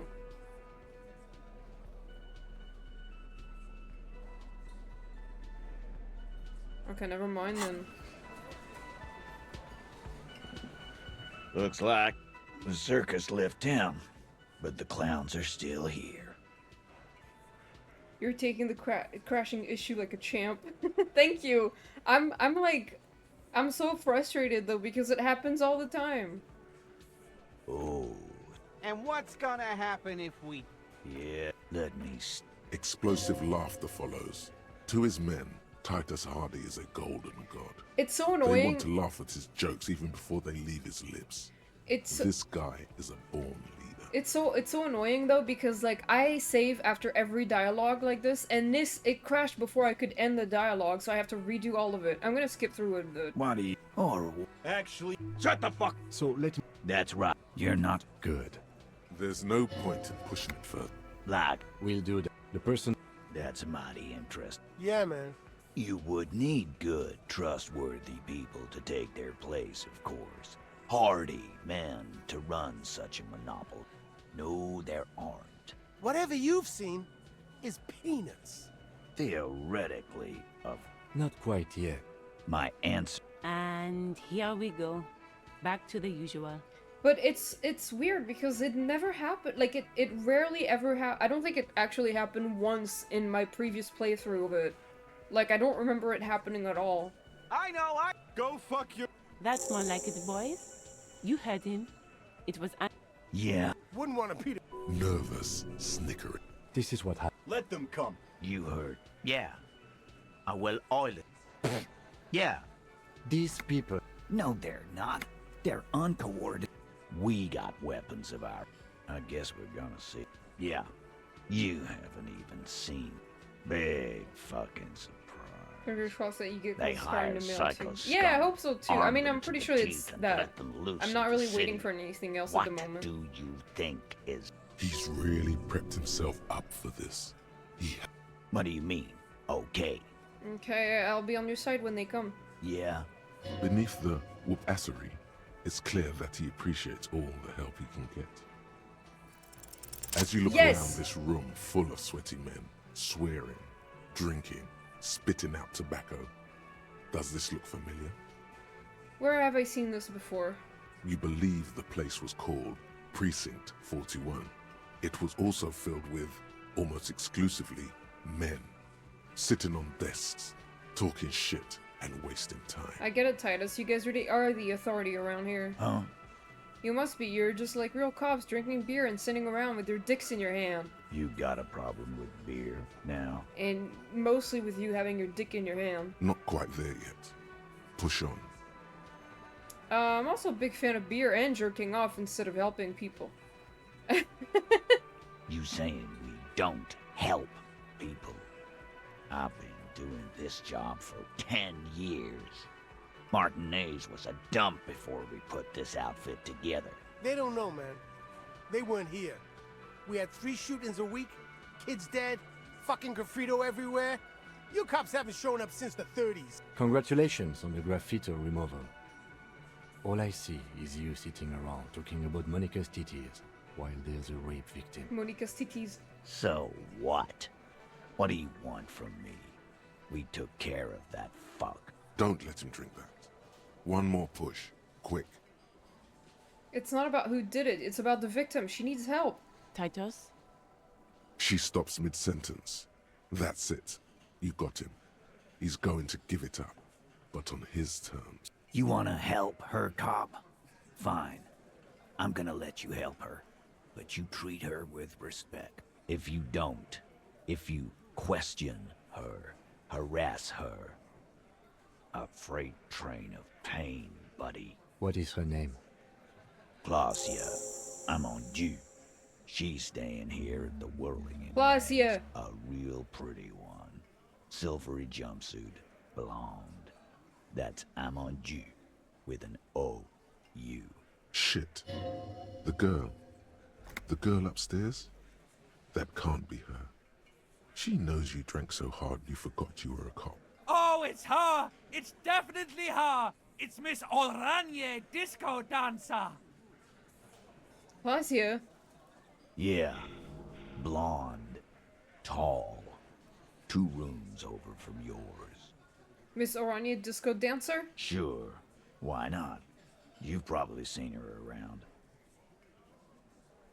Cool. You inexplicably add cool after the victim's name, with your eyes bulging like some wild beast. Your fingers are fidgeting and sweat starts forming on your brow as Titus looks at you oddly. I don't understand what's so cool here. Oh my god. Nothing. We just have a few more questions. Then we'll be on our way. So what was her relationship with the mercenary? Relationship? There was no fucking relationship. He raped her. That's their relationship. Was like that karaoke incident all over again. Or like some of the other girls he was harassing. Okay, enough. All of this is irrelevant to your stated investigation. So the rape, when was that? He did it before we killed him. He's not gonna do it again. Fair. So what does it matter? It would help if we establish a timeline. All right. 2 weeks, maybe? I don't know. I need another beer. Here you go, boss. So, what is your relationship with her? I know her. How well do you know her? Well enough, Copper. We partied. She's been here for a few months. So she's not from around here? You mean Revachol? Nah. Our Miss Oranje disco dancer is an immigrant, or a drifter of some sort. Been staying over here over the winter. Don't you give her any more trouble. She's just had some bad luck, that's all. Shut up, Angie. She doesn't need your help. Titus gives them both a look. They fall silent. These guys are so dumb. What's with all the silences? It's like these guys don't know how to feel about this. You should keep picking at it. And what was up with the partying she and Titus did? It sounded fun. You said you partied. Cool, that's cool, but what did you mean? What do you think I meant? Was it sex? Yeah, pretty much. So you're saying the two of you were close? No, we just fucked. That's all. I'm not gonna give you any details if that's what you're after. So put your dick away. He really went out of his way to seem comfortable with this topic. That's all you're gonna get for now. I think I know her. You don't know her. Nah, you're wrong, I do. Not the way I do. Okay, fine, dude. Thank you, we'll talk to her. Remember what I said. Freight train of pain. Alright, bye, Titus. Let me save now, immediately, expeditiously.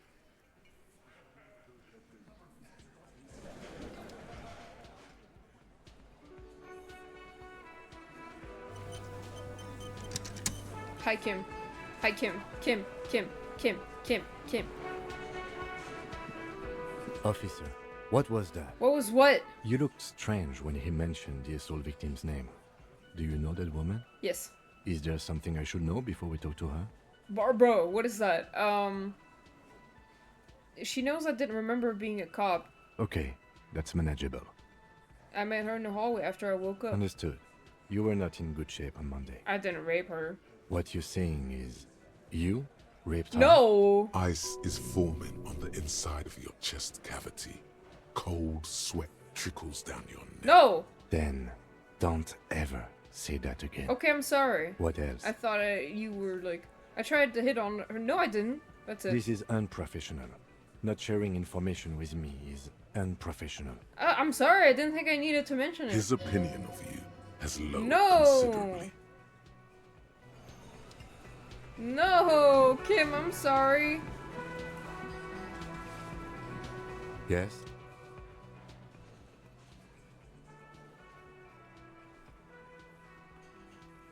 What about me? I guess not. Good. Let's change the subject. Kim. I feel bad.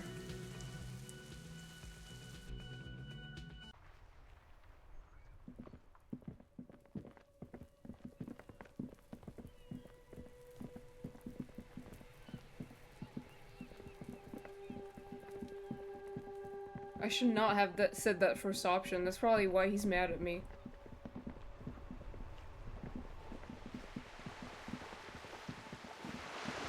Yeah, like I'm actually like, should I restart my fucking game? Like I'm just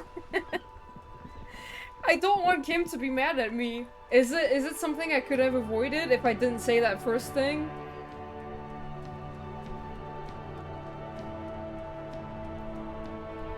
You know what? I'm gonna restart. I'm not confident about this. He'll get over it. Are you sure?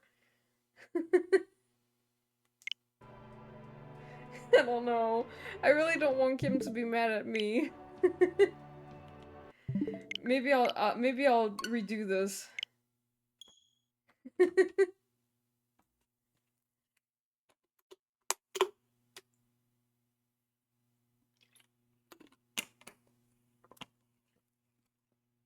Damn, I'm stupid.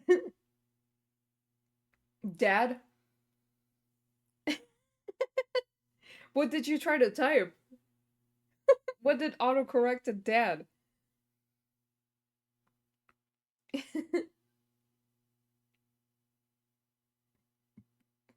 XD. Okay.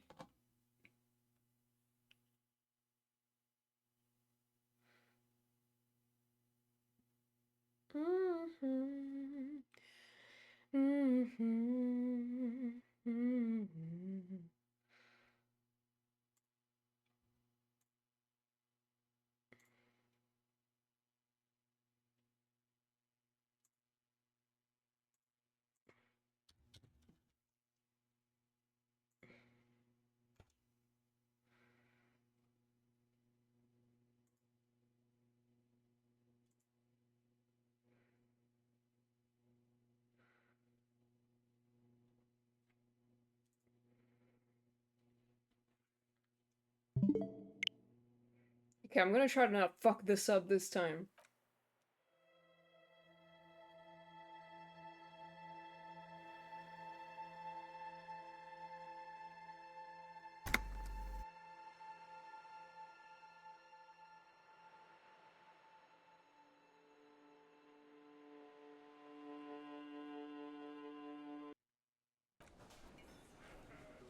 Okay.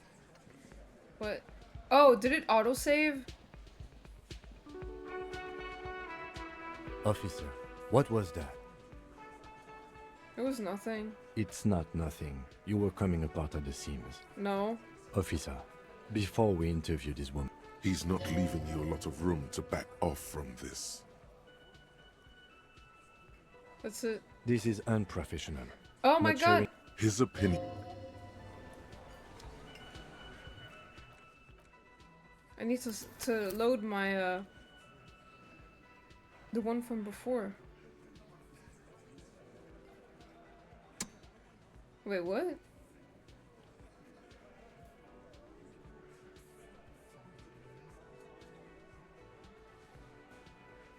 Oh.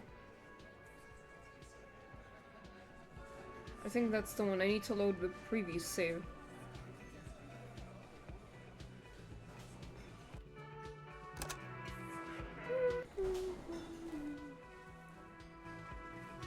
I do not want Kim's opinion to lower considerably. Looks like the circus left town, but the clowns are still here. I refuse. Oh. And what's gonna... Yeah, let me see. Explosive laughter followed. What do you... Or what? Actually, Shut the fuck... So let me... That's right. You're not... Good. There's no point in pushing it further. Like it. We'll do that. The person driving it was present at the hanging. It was one of you. Thank you. That's mine. Yeah, man. You would need good, trustworthy people to...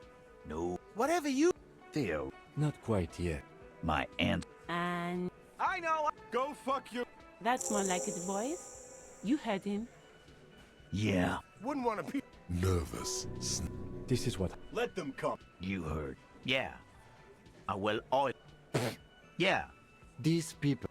No, they're not. We got weapons. I guess we're... Yeah. You haven't even seen. Bad. He's really prepped himself up for... What do you mean? Okay. Yeah. Beneath the whoopassery, it's clear that he appreciates all the help he can get. As you look around this room full of sweaty men... Huh? You got a Not quite there yet. You saying? They don't know, man. Congratulations. So, Don't let him drink that. Titus? She stopped. you wanna if you don't, What is her name? Glacia. Shit. Oh, it's her! It's definitely her! It's Miss Oranje, disco dancer! Sure. Why not? You've probably seen her around. You inexplicably... I don't understand. Nothing. We just have a few more questions. Then we'll be on our way. Relationship? Was like that. Okay, enough. All of... You did it? It would help. All right. Here you go, boss. I know. How well... Well enough, Copper. You mean... Don't you give her... Shut up, Titus, what's with all... And what was up with the party she and Titus did? It sounded fun. Remember what I said. Okay, is Kim still mad at me? Yeah, it looks like it. Oh god. I don't think I could have avoided this at all. Officer, what was that? What was what? You looked strange when he mentioned the assault victim's name. No. Officer, before we... He's not leaving you a lot of room to back off from this. Understood. You were not in good shape on Monday. That's it. This is unprofessional. His opinion of you. No! Well, I guess that's that. We don't have any other way to deal with this. It's time to go talk to the guy at the balcony.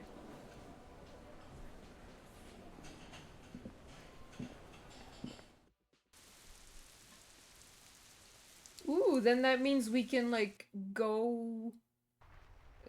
Kim will go to bed, and then we can do all sorts of stuff outside, without Kim.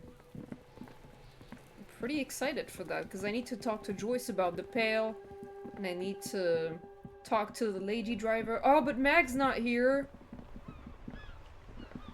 I wanted Mag to be here for that, so maybe I'll do it next stream. I'll do it like on an evening when Kim is not around also, because I can just do that.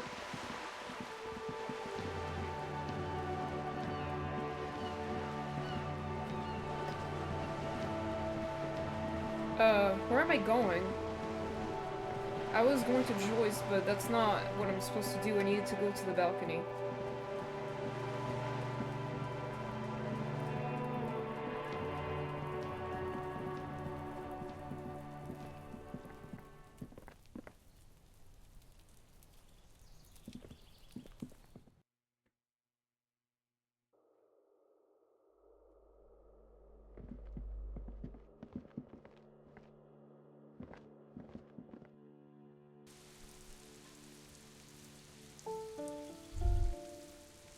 Maroon glow of light pollution rises from the east.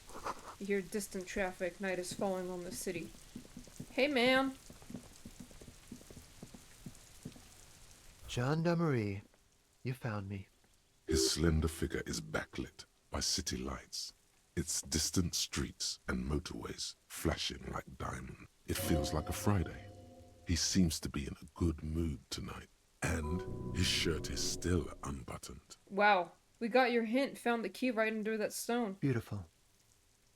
So tell me, are you here to make things right again? That's what I'm aiming for, yes. Beautiful. I have some good news for you. My Sunday friend is visiting me tonight. I told him about you and he'd like to say hello. Step in. He's already waiting. By the way, I'm really digging the view here. Mm-hmm. That's why I chose this place. Martinez is special, isn't it? Wait, suddenly you're digging things? Yeah. Is it Friday tonight? It feels like Friday. Yeah, it does feel like the end of the week. Such gentle weather. Even the rain feels nice. How would I want to meet your friend? Trust me, you do. Very well, I'll talk to him, but first I want to talk to you. I have so many questions. That's nice, but I don't have anything to tell you. It's my friend you're looking for, not me. He takes another drag of his unfiltered cigarette and looks around. It's getting dark, and the neighboring windows have lit up, one by one. Besides, I've got to run. He's going to leave you alone again. That's sad. But I just found you again. Just look at it. It's a beautiful night. Who's going to stay in on a night like this? He's right. Only losers go to bed early. Time to break out the booze. A man on high heels stumbles out of a basement club, music blasting over the entire district. It's chilly, and as the chemicals hit his nervous system, 1,000 shivers ripple through his body. Only if you promise that we'll talk again. It's important. Something flutters in the corner of the lieutenant's mouth as you're saying those words. Okay. We'll talk. Just not tonight. Take care, alright? Ah!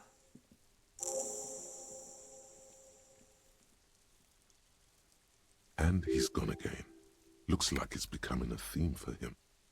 There's something so different about him that I just can't put my finger on. Different, of course.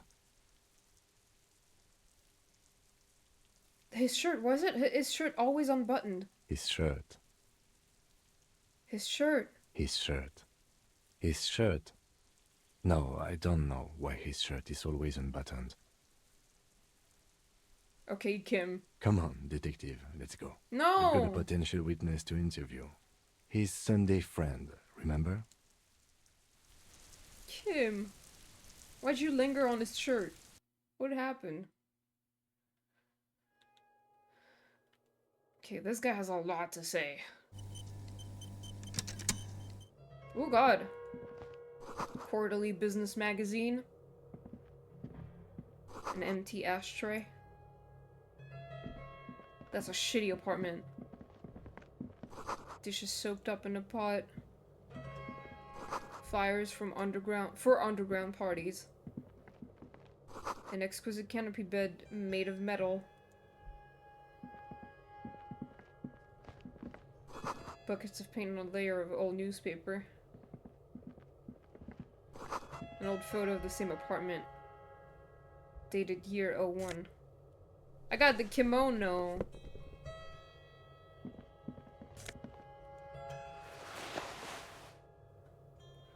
And the straw hat. Officers of the Revachol Citizens Militia. You shouldn't be seeing him in an intimate setting.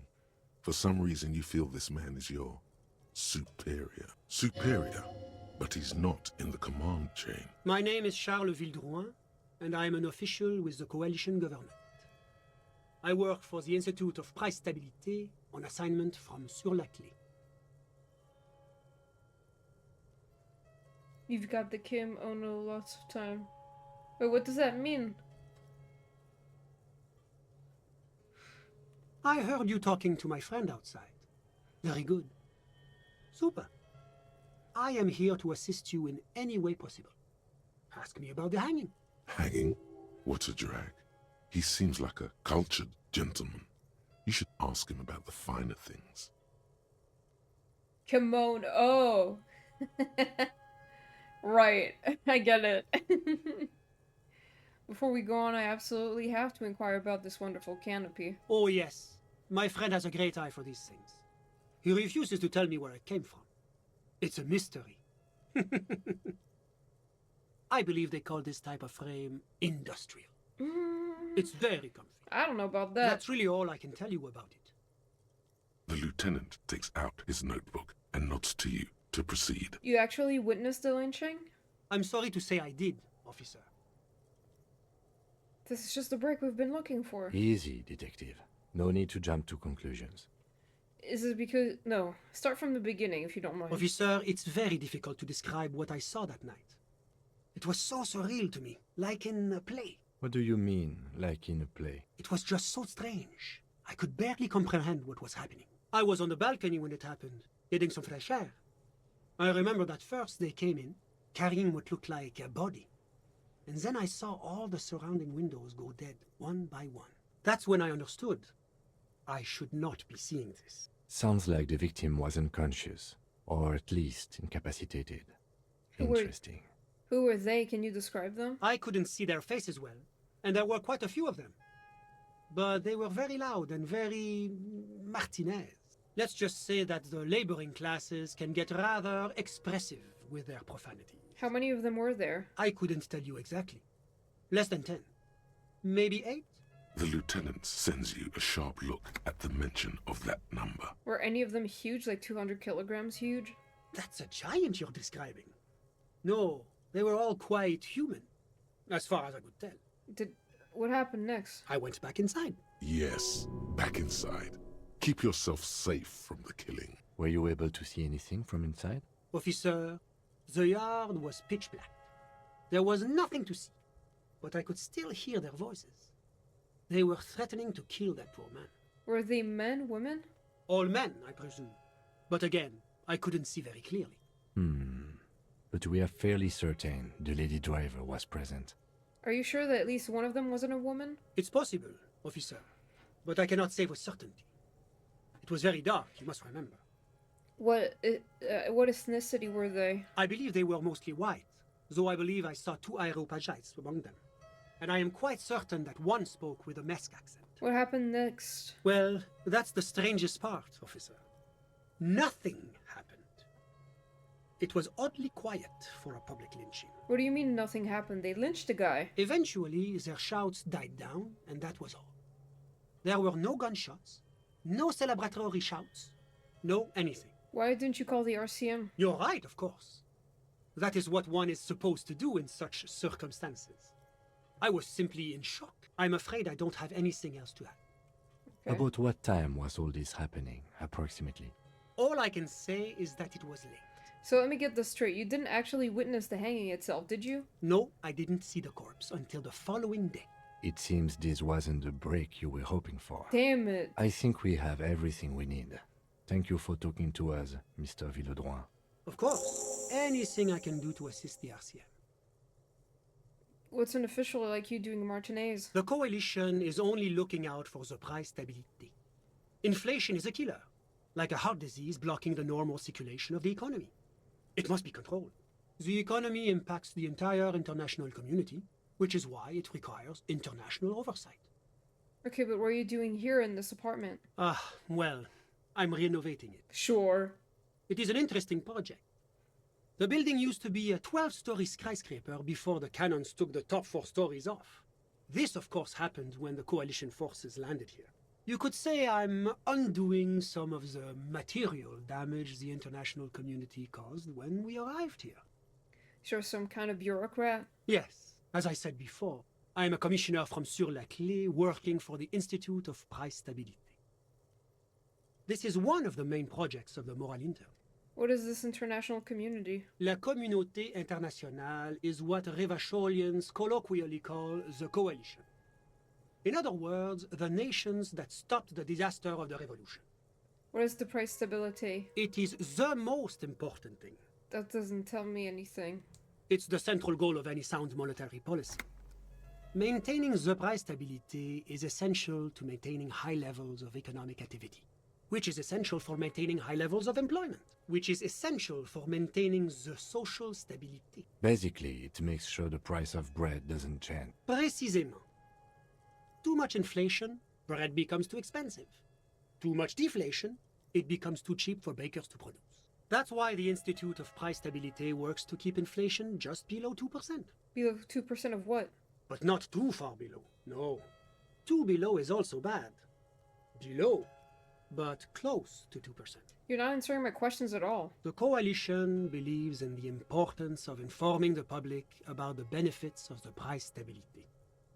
Transparency is one of our principles. Would you like an informational pamphlet? No. A sound monetary policy is essential for addressing uncertainty.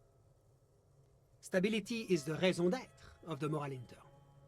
It's the reason why I identify as a moralist. Okay, loser. But oh, I don't have my leaflets on me today. Shut up. That's too bad. You can always call our information line. Making information available is part of the Moral Intern's commitment to transparency. I've heard about this Moral Intern before, but I want to know more. It's the International Organization for Moralists. Hence, Moralist International. The Institute of Price Stability is just one of its many mind babies, as is the Coalition. So when I said I was a lackey of capital, what I should have said is that I'm a Moral Intern bitch? Doing one's job doesn't automatically make one anyone's bitch. Besides, there are more nefarious powers to work for than the moral intern. Are you a moralist? But of course. Why? Because moralists believe in a normal, stable world governed by democratic values. Lieutenant, are you a moralist? Me? I'm a lieutenant of the RCM, dedicated to maintaining law and order in That doesn't answer the question. A very moralist answer. Damn it. The lieutenant is practiced in the art of putting on a show for one's superiors. But what is a normal, stable world? The Occident is part of the normal world. Oranje, sur la clé. Martinez doesn't seem very normal or stable to me. Martinez? No. Martinez is something else. What about the rest of Revachol? Is it part of the normal world? Revachol is generally difficult. It's led by an interim government, which means it hasn't yet achieved full democracy. But they are working towards it. You're all doing very well here, relatively speaking.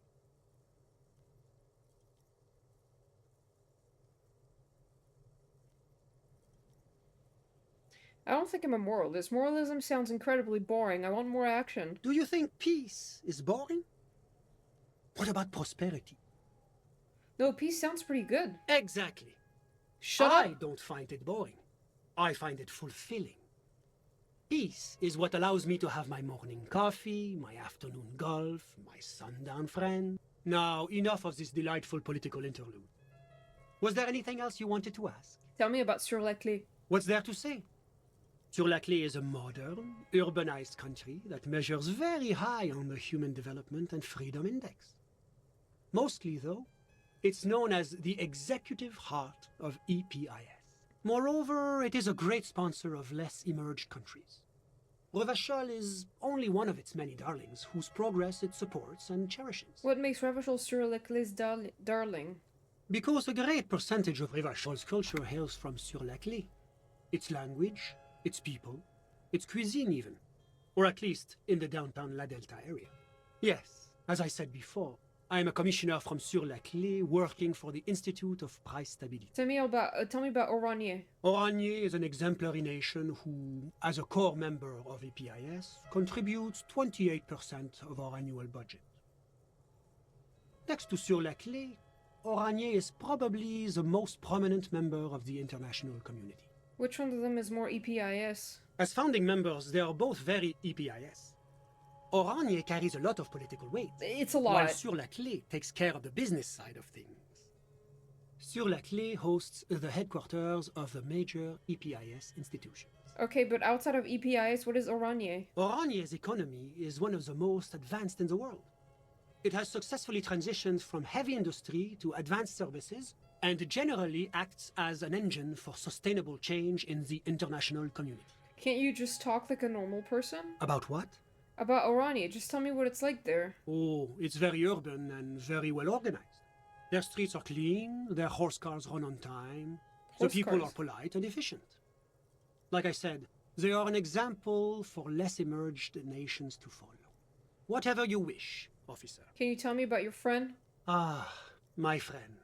My friend is a good young man. His family immigrated here from Kedra, and life has not been easy for him. But he understands the importance of education. He has taken his future into his own hands, and that's all that matters. What's Kedra? Kedra is a candidate member of APIS. But, between you and me, their potential membership is a more contentious What do you mean? That it's never going to happen. They entered negotiations in 21, and it's been pending ever since.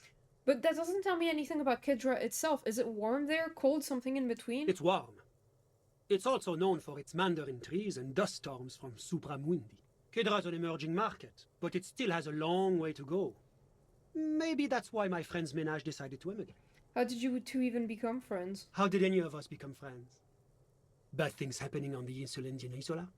Oil platforms ablaze in the night? Civil wars lasting for years? Finally, the international community is forced to step in. You're describing how the coalition occupied Revachol. One of the wonders of democracy is that everyone is allowed to have his own opinion. And not just allowed, encouraged even. Have you ever tried debate? What do you mean? Debating. You should consider joining a debating society for adults. I hear they're oodles of fun. I used to have a flyer for one, but now that I start thinking of it, it was for an improv class anyway. It's this funny theater thing, you know? Very creative. Helps relieve stress. A chill runs down your spine as you envision a half-dozen people in professional attire standing around a chair, awkwardly pretending to be waiting for a motor bus. It's neither funny nor creative. You still haven't told me who he is. Sorry. Who? Your friend, the smoker on the balcony. We were just talking about him. But I told you, officer. He's a bright young man here to pursue his education. Education is the foundation of our future, especially the arts. What's his real name? It is a cornerstone of our civilization. Fine, but what's his real name? Officer, you have to understand. I can't give you his personal information. I'm sure you have your own methods and databases, right? Please don't put me in this situation. So all you can tell me about him is that he's here to study the arts? He's deeply enmeshed in the study of the fine arts, yes. As though you weren't envious enough of the boy as is. Which arts? He's a truly free spirit. Truly. He likes all the arts. Perhaps graphic design, printmaking, who knows? The world is open wide for a talented youth like him. What are you doing in his apartment by yourself? I'm just enjoying the view. Sure. What view? It's dark outside. Listen. What? I'm not hearing anything. The Insulindian Bay. What about it? This place used to be a luxury accommodation before the revolution. Apartments, of course, were much bigger then. A few walls have been added here and there, leaving some of the tenants without a private bathroom or a kitchen. But the million real view stays. You can't take that away. I was asking about your friend. My friend comes and goes. I'm sure you'll see him around. I'm just enjoying the view. Isn't it rude for your friend to leave you alone like this? We're old friends. Nothing's taboo between us. He comes and goes. I'm sure you'll see him around. He's very active. I had something else in mind. I'm all ears, officer. Thanks. That's all I need. A moment, officer. What? Do you have everything you need from me? I'm afraid we won't have the chance to speak again once you leave. Hold on, why can't we talk later? It's against diplomatic best practices for an official in my position to be discussing murders with local militiamen. And I'm pressed for time. After you leave, I should be leaving as well. Thanks for the heads up, but my work here is done. Of course. I'm sorry I couldn't be the break you were looking for. Good luck with the investigation. Yeah, you didn't help at all, dude.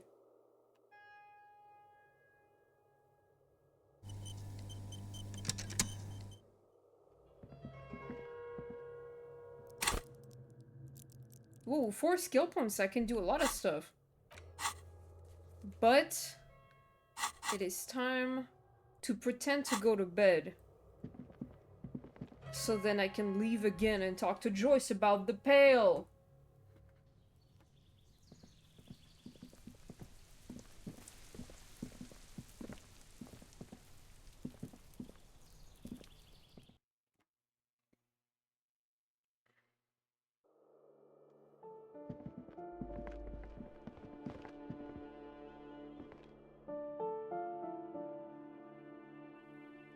Oh, right. I have several things I want to do. So I'm going to bed. I mean, not in real life, in the game. I'm pretending to go to bed. Leaving Kim at the hotel so then I can leave again. Talk to Joyce. Try to, like, investigate the body again. Try to get the boots off him. Because I kind of want the boots. Kind of want to try to get the whole armor this time. I remember last time I couldn't get the boots because I did send the body immediately to processing.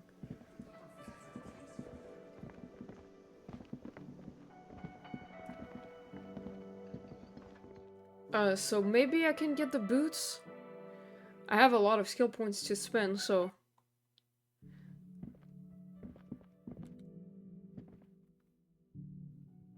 Alright, Kim. Good night, Kim. Go to bed, Kim, now. Good God. Bye, Kim. What is that? Empty cassette case. Bye. A mirror hangs on the bathroom wall. It's barely covered. Hey, welcome back, Shane. You're actually about to witness something pretty cool. So you're right on time. So I actually, like, pretended to go to bed so that Kim would also go to his hotel room, so now I can leave and Kim is not with me. And there's some stuff I can do without Kim, so I'm gonna do that right now.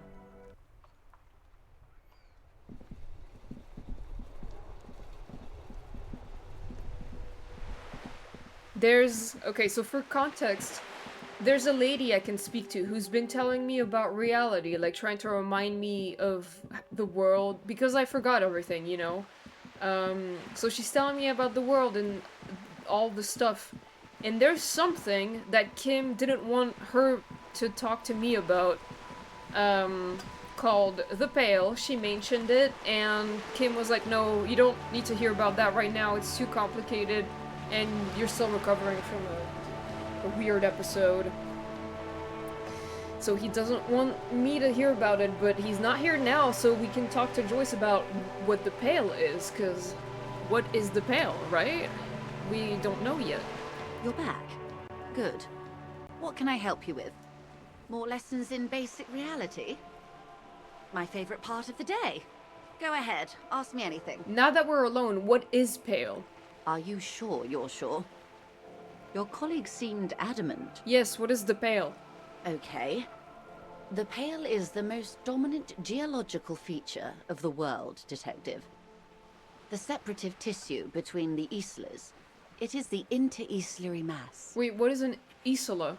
Isla is a Messinian word for a continent of matter, enveloped on all sides by the Pale. Also, isolation, or landmass. We used to believe there was only one.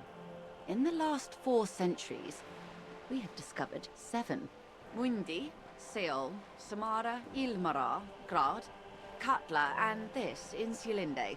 And Insulinde is? An oceanic isla. It comprises mostly of water. Muindi is the largest, Katla the coldest, Insulinde the bluest. What can I say? Each is perishing and dear. Okay, what is the Pale like? Achromatic, odorless, featureless. The Pale is the enemy of matter and life. It is not like any other, or anything in the world. It is the transition state of being into nothingness. Isn't that so cool? Is it here? No, Detective. We're safe. It begins there, 6,000 kilometers to the north, and even more to the south, east, and west. You are in the middle of the isla. As your gaze instinctively turns north, a small black pit opens up in your stomach. 6,000 kilometers from the end of the world. Yes. That is enough. Many cities are built much closer. And there? An uproar of matter, darling. Rising into the Pale. Rolling. Evaporating even. A great vision. The area of transition between the world and the Pale is called Porch Collapse. Imagine a grey coronal mist. Cold vapor marked by spores of an opportunistic microorganism. A mold that's adapted to grow at the edge of the unrest. It's the most disco thing you will ever see. Yes! You hear your pulse rise. The air feels caustic and cold suddenly. What are its physical qualities? It's difficult to describe, or even measure. Something whose fundamental property is the suspension of properties. Physical, epistemological, linguistic. The further into Pale you travel, the steeper the degree of suspension, right down to the mathematical. Numbers stop working. No one has yet passed the number barrier. It may be impossible. If we're surrounded by Pale, how do you get from Isola to Isola? Oh, it is so difficult for us. It is possible to force dimensions on the Pale. In modern times, we can even compress its latitude, bouncing radio waves from one end to the other, shortening the path. But it is still hard for humans to navigate the Pale without getting lost, or having our minds damaged. The Pale can damage the mind? Extensively. Yeah, her voice is nice. And I love how she's so full of lore. Some say the damage stems from extreme sensory deprivation. Others argue that Pale somehow consists of past information that's degrading, that it's rarefied past, not rarefied matter. They call it the blend over of the self. Damn! The Pale does not only suspend the laws of physics, but also the laws of psychology, maybe history even. The human mind becomes over-radiated by past. What does this over-radiation feel like? It feels terrible. Absolutely terrible. International standards strictly limit civilian travelers to 6 days of Pale exposure per year. It's more for her. Way more. You're not a civilian passenger? No, nameless detective of the Citizens Militia. Name's Harry. I am a member of the Entropanetic Business Class. I'm cleared and trained for 22 days of Pale transit annually. Perhaps that explains her strange pining after the revolution. Some degraded early memories. So basically she has memories of a time when she wasn't born, because she traveled through Pale. Yeah, it's pretty interesting. Someone else you've met may have been exposed as well. The strange grey-haired woman in her lorry. Do lorry drivers pass the Pale? Yes. Carried in the hulls of airships. It's a horrific job. Automation will abolish it soon. That poor woman must have stories to tell, like you wouldn't imagine. Are you over-radiated? Up to my gills, officer. What is entropanetic? Entropanetics is the scientific study of the Pale, or a recent iteration of it by way of Grad. The study of the Pale reaches back 6,000 years. The Pericarnassians called it the Western Plain. Did they cross it, the Western Plain? There are signs of pretermodern crossings. Successful navigation of the Pale relies not just on technical know-how, but intensive psychological preparation. Some of these tactics have been known for thousands of years. What has entropanetics changed then? Nothing. We remain powerless before the Pale. The only real advance in Pale transit is the speed with which an aerostatic craft can pierce it. Less exposure leads to less effects later. Aerostatic craft? Hybrid airships, detective. Conventional rotors or jet engines no longer add velocity after the point of reference for motion is suspended, once you've crossed from near Pale to far Pale. In essence, we throw them in and they come out the other end. If we throw them precisely. If we do not? Then they don't. How much Pale is there compared to the world? The Pale outweighs reality 2 to 1. There is more Pale than there is matter, and the ratio is slipping. Slipping how? To our detriment, or...? What do you think, detective? It's growing. There's more and more of the Pale. Precisely. One of the few measurable effects of the Pale is that it is expanding at an unknown rate. An intuitive conclusion of that development is that one day the Pale will cover everything. But this sort of talk is mostly left to extremists. Cover everything? That can't be. Where would we go? Most people, and indeed most private and government sector organizations, entire civilizations and religions even, find handy ways to ignore or downplay that knowledge. I suggest you do the same. Okay. Off we go. You see the hanged man's mouth open. Off we go into the wild Pale yonder. One and all. They say Pale is death, but for the universe. Why should we just leave, and the world get left behind? This is one of my favorite lines in this entire game. Fuck off.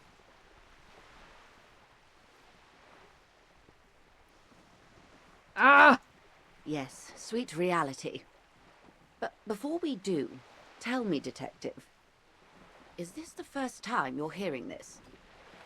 Do you really not remember anything? I sometimes sense vague shadows of a past, and it's not good. Then tell me, what do you think of the Pale? I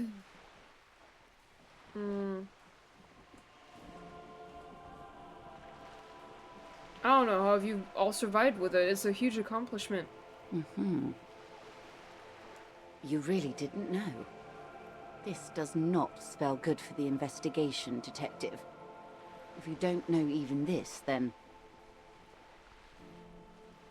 This investigation will be my masterpiece, the one they remember me by. I promise. I hope so. I truly do. If I may suggest, hold on to your colleague, Kitsuragi. I ran a check on him and he is very competent. In the meanwhile... Some of that assurance is meant for herself, as much as it's meant for you. She must have a lot on the line here. You have me. I will assist you in any way I can, even if we have to do it one basic term at a... Nothing more nor less than... Yes, that means not de jure. Permit me... And if those authorities drink so hard... Glad to have been of assistance. Okay, we talked to Joyce. That was cool. I mean, I've seen this dialogue already, so I knew what was coming, but... Damn, I always love it. The Pale is such a cool concept.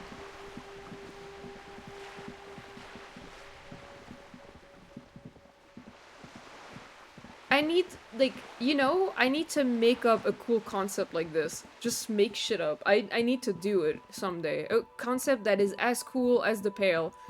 Ah! Well, what do I do now? Oh, right, I needed to investigate the body. Again.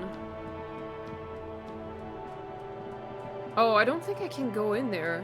Wait, I might be able to. Through here. Yeah.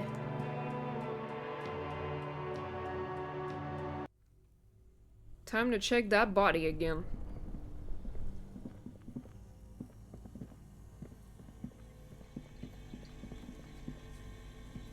The bear's eyes are still glowing red. It's guarding over the freezing corpse. The body is reluctant to let go of the boots, as though it were its last bit of dignity. Whatever you're planning to do, you need to do it before you catch pneumonia in the cold draft coming from deep inside the fridge. Pull on the right boot? It's not completely useless. You're able to reveal a little more of the putrid polymer sock beneath the boot. Pull on the left boot? It feels like the leg is going to come off along with the boot, but you're able to get the boot to move a centimeter or two. See? The corpse doesn't care if you try to take his boots. He doesn't need them. He's probably glad to get rid of them. Adjust his seating position first. He's too heavy to move by yourself. A great mass of dead muscles, with hoarfrost covering his milky eyes. Try to twist the boots off one by one. This is the right method. It takes some time, but eventually the boots come off, with nasty slices of polymer sock stuck to even bigger pieces of skin and rotting flesh. Great. Take stock of the damage. Not good. Let's pin this on the bear. The ice bear tore up his legs with its claws. Oops. As for the boots, you can't possibly do anything with them until you've cleaned and disinfected them thoroughly. Yes, these absolutely need to be washed before. The stink is incredible. The stank. Shoot, Looney Rooney. Wait, never mind.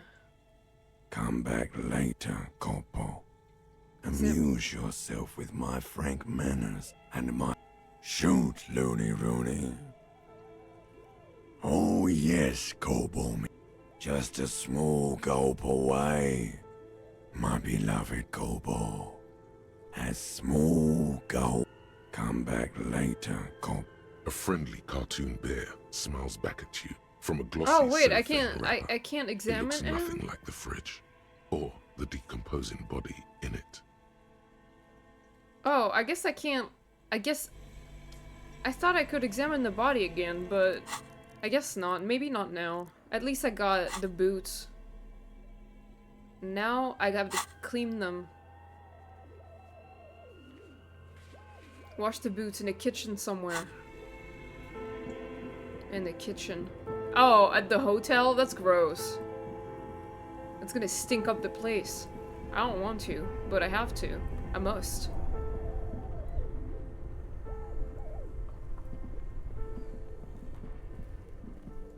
I need to be able to use them after all. Where else is the kitchen anyway?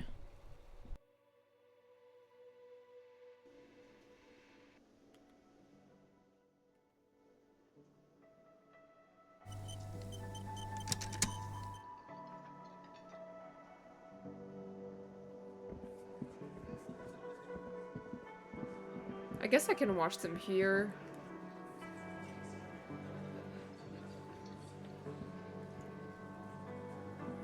Hi, Atsuko. This industrial gas-powered stove has been used to prepare food for many hungry hostel guests. There are several pots and pans on hand. You missed Joy talking about the pail. She had some really cool stuff to say about the pail. But I think I already explained to you in call. Maybe. I don't remember. Basically, I feel like it's important to know this. The pail is like this, like, entity, basically, that is... It's like a fog, but it's antimatter. Basically, it dissolves everything that it touches. And then when you go through it, it's like everything stops working down to the psychological level, so you can get... oh, you were here. Okay, so since you said hi, I thought you were, like, away for a minute. Getting the corpse residue out of these boots is going to require patience, and also a huge pot full of boiling water, soap, and white vinegar. That's okay, no problem. Check out the cookware. A commercial pot draws your attention. It's very large, gigantic even. It could be used to make enough stew to feed an entire city. Oh, really? And also to boil a putrid pair of death boots. Check out the cleaning supplies. There is a variety of soaps and bleaches in the cabinet to the left of the stove. There is also a bottle of white vinegar in the cabinet next to the fridge. The boots are really disgusting. Pour some dish soap and a bottle of white vinegar into the pot. The delicious smells of cheap soap and vinegar It's waft not up delicious. from the pot. All right now, chef. Light up the stove and boil them. Add water and the boots to the pot, bring it all to a nice boil. The strong smell of vinegar forces you to step away from the pot. The water slowly comes to a boil. Wait. Strips of polymer fabric and human tissue separate from the lining of the boots. They float to the bubbling surface. Beautiful. A 2-course dinner of rotten flesh and hardened ceramic. It probably stinks really bad in there. Wait some more. The boots look cleaner and cleaner. Those bits of human flesh are beginning to look cooked. Ew. You can smell it too, just like beef stew. We're literally in a hotel kitchen. A little more. That's it, chef. The boots are as clean as they're going to get. Steam, dense with the smell of strange meat, disappears into the vent above the stove. Dump the sock and flesh stew and examine your new boots. A pair of real beauties. The boots are shiny, hot, and reek of vinegar. Just perfect. Master Chef out! We have boots now. I didn't get them last playthrough, so I'm pretty excited.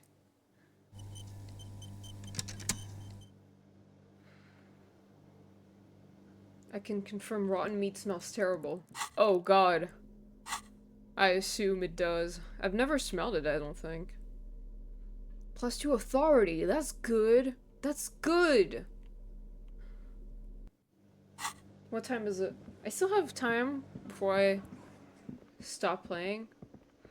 There was another thing I could do while Kim wasn't here, and it was talk to the Pale Driver, but I'd rather do that when Mag is here, so maybe I'll do it next time I can be away from Kim in another stream.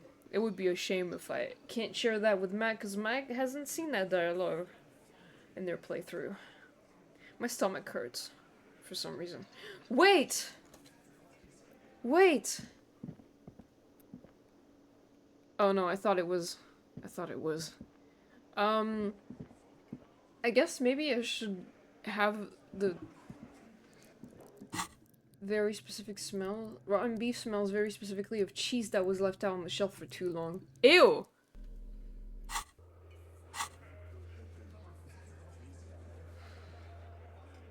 Chicken smells like egg sandwiches. Ew!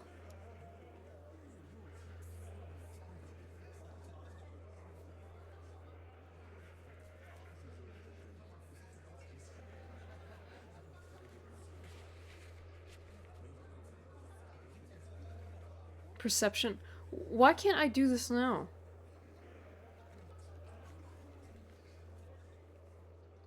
What? I'm really confused. Is it just not possible? Do I need Kim to be there for this? Is it maybe?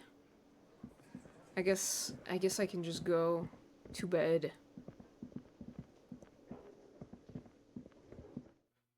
Salmon smells like the most atrocious thing you will ever smell when it's rotten. I can't even put a descriptive. It's just that bad.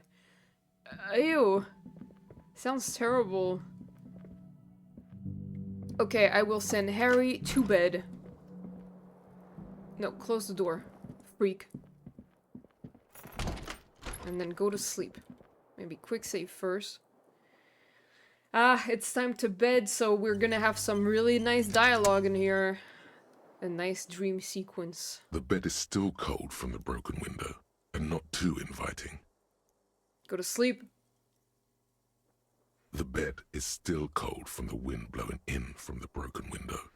The mattress creaks as you close your eyes and try your hardest to fall asleep. Here we are again, my broken bud. The waves are coming, carrying you away. But you can't go.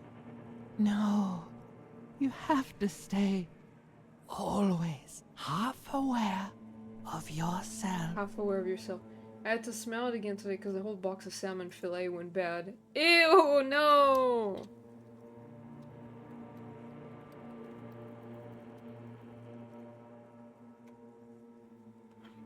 You're not cooperating, brother man. Why?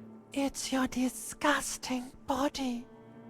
Even through your sleep you feel a vague discomfort suffusing it. Your belly and your sides are unpleasantly tender. You wish you could curl up into a fetal ball of safety. But you cannot, because of the pain. And there's a lot of it, ever present in your organs. It's like every one of them has their own nasty song to sing. Every cell in your body is moaning in agony, asking, what did we ever do to you? I'm sorry, cells. It's on me. It's my fault. Now, you're finally thinking about something other than yourself. Let's see how far that'll get you. These are just desserts. I will endure this pain with dignity. There's no dignity here. Only reflections of your body mass. Flashes of the day. You keep coming back to yourself in the mirror. But why? To admire all your accomplishments? You're just stuck here. In the half-world. Could try looking at other people. Really looking. But why would you want to start doing that? Just get me out of here then, back to the other place. Oh, baby boy, you're already in the other place. There's no nourishment for you tonight. Maybe tomorrow. Maybe if you know, like, took a lot of drugs. No. Before you go to sleep. That'd do the trick. I don't want to do that, electrochemistry. Maybe if you weren't so hard on yourself. I'm doing a sober run. What do you think you're doing right now? Coming to some greater awareness? Look at all these lights, blinking in and out of existence. Thoughts! You're just pretending that you're asleep, even to yourself, while the world goes on without you. Let it. Let it. But it never seems to let you go, does it? Time to rise and wipe that shining sweat off as best you can. Gather your bearings. Rock and roll. Oh my god, I love it. I love it. I'm looking for something. What?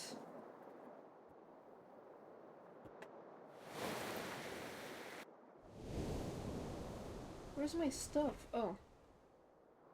There it is. Give me a second.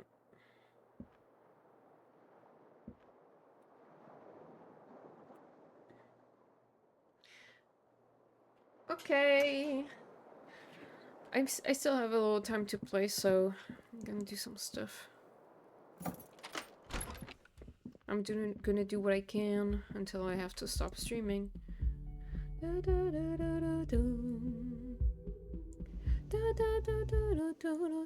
Hey Kim, my man.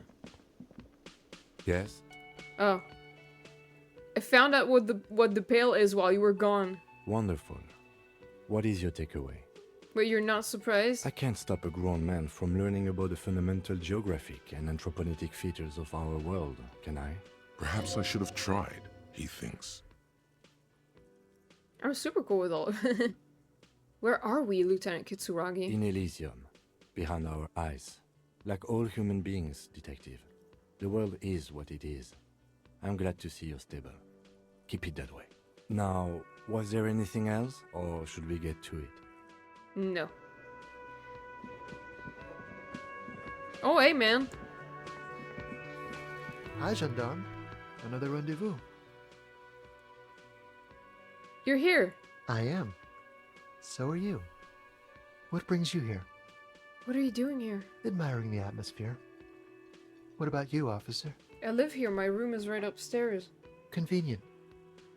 But what are you doing here? Talking to me? Tell me again about that muscular type who came to investigate the crime. Oh yes, let's see. He knocked on my door a few days after the lynching. I think he was going through the entire building, asking questions. What'd you tell him? Nothing. That I didn't see anything. And he believed you? Why shouldn't he? Do you tell him about your friend? What friend? Your Sunday friend, the witness. No, I don't think it came up. What did he look like? Muscular, handsome, strong, like one of those military types. Was he alone? Yes, but he was speaking to someone on his earpiece. His earpiece? Yes, you know those tiny speaker microphones that fancy security guards sometimes wear. What was he saying? Just reporting back whatever I was telling him. Besides muscular, did he have any other identifying traits? Oh, let me think. He had an accent. He sounded like one of those mercenaries. He sounded vaguely Oranese. No, not vaguely, scratch that. He sounded definitely Oranese. Thanks for the information. Sure. Anything else on your mind? I met your Sunday friend. You did? And how did you like him? I didn't like him as much as I like you. Oh, shoot. Why not? What are you you two? Friends, I told you. Sunday friends. Friends who like to get together from time to time. What does it mean, a Sunday friend? That he won't be there when times get tough, I guess. Is that even a friend? It is. On Sundays. Who is he? A visitor from the first world. He's not like you and me, gendarme. He can always return. Return where? To his opportunities in Occident, sur la clé. Still, his coming and going brings some life to the village. Or is it just money? I don't know. Why was he staying at your place in the middle of night? He has keys. And he likes the view. To the sea, I mean. I don't want to talk about other people, I want to talk about you. What about me, gendarme? Oh fuck, I need to Bye-bye, gendarme. I need to do this, but I have very low composure. Maybe...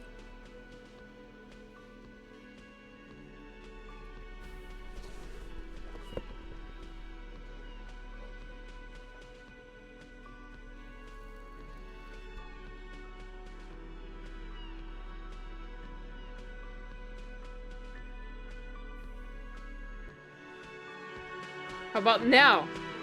Hi again, gendarme. I mean, I have so many skill points. Bye-bye, gendarme. I might as well, because I don't want to fail this one.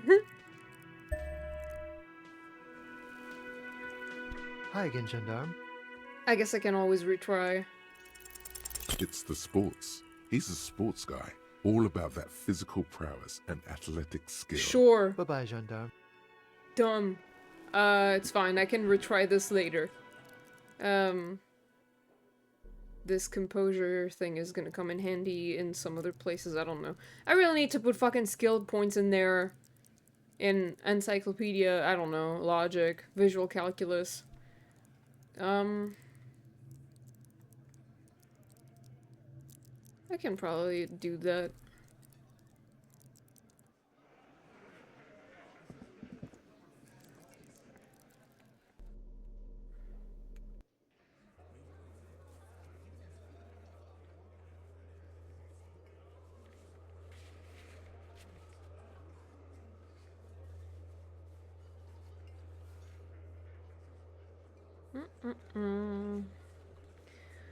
Let's try to go back to the ice bear fridge.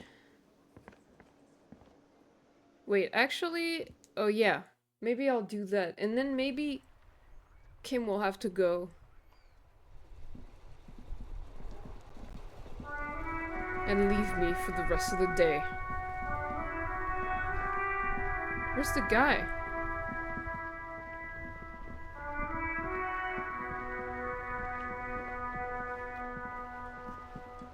They're not here yet? Is it too early? I think it's too early for them. Oh wait, no, they're already here. Never mind. I always get stuck here. What was that? What was that? What was that? A thought? A thought? What do you mean, a thought? Son, you've really let yourself go. It's a disgrace. But Coach Physical Instrument is going to get you back in prime condition. Even if it takes 1,000,000 push-ups. Coach Physical Instrument? Does that mean you'll call me a maggot and Nancy boy to motivate me? Does a master swordsman insult his own blade? No. I'm going to turn you into an athletic benchmark, you big pussy. Yes, sir! Forge me into an organic steel, coach! It's going to take blood, sweat, piss, and tears. But when I'm done with you, boy, you will be a master athlete. Wait, why piss? When a man sets his mind and body on something and gives his 110%, he is sometimes going to piss himself. I mean, I guess. It just happens. No shame in that. Okay, let's do this, coach. I'm with you. Behold, world. Here walks a sportsman, hands choked and hair kept back with a bandana. The Homo Athleticus. Alright.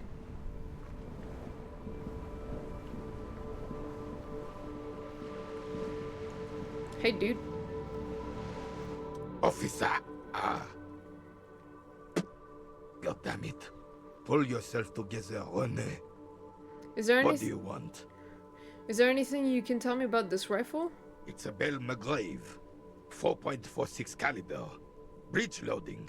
Revachol made. Good weapon. Accurate and reliable. This one's inoperable.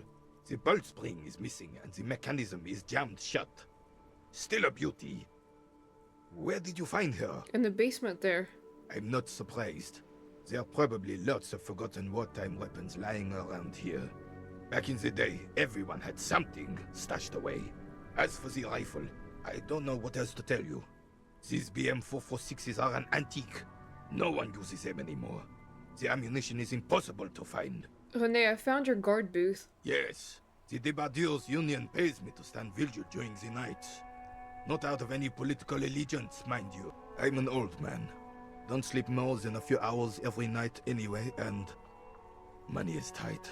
He feels like he has to justify himself for some reason.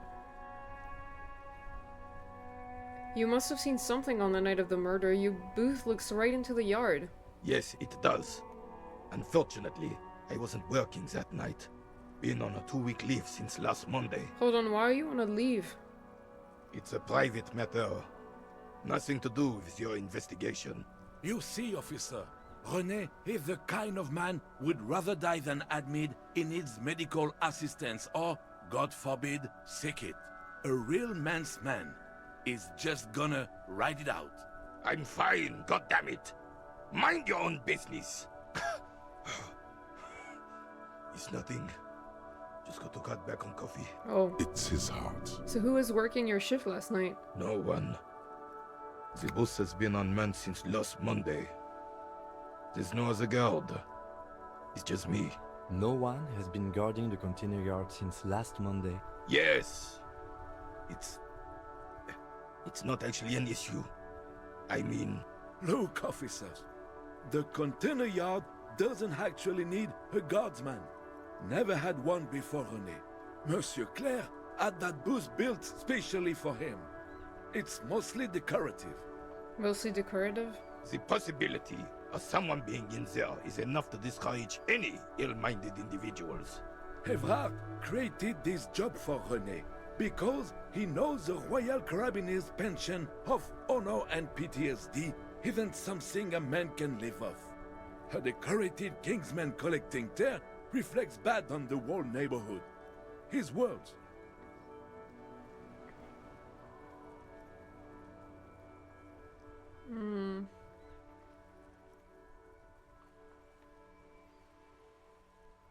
There's absolutely nothing wrong with tear collecting. It's my side thing too. Oh, I didn't mean to imply there's something wrong with that. I do it too. Everyone does it. It's an excellent side thing. Yes, yes, yes. Can we conclude the topic of my guard booth now? He is not going to become an entrepreneur. I saw a picture in there. You were in it. You looked happy. Who's the girl? She is nobody. This is none of your concern, and I refuse to discuss my private affairs with the RCF. The lady is Jeanne-Marie Beaulieu, and she sure as hell wasn't a nobody. Yes, yes. Like I said, I would be up anyway, so might as well keep an eye out. It keeps my senses sharp. What is it about this old soldier that makes him stand so proud?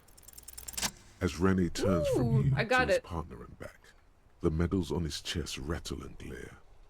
He keeps his spine straight and his ribcage lifted, displaying them proud. How many medals are there? 2.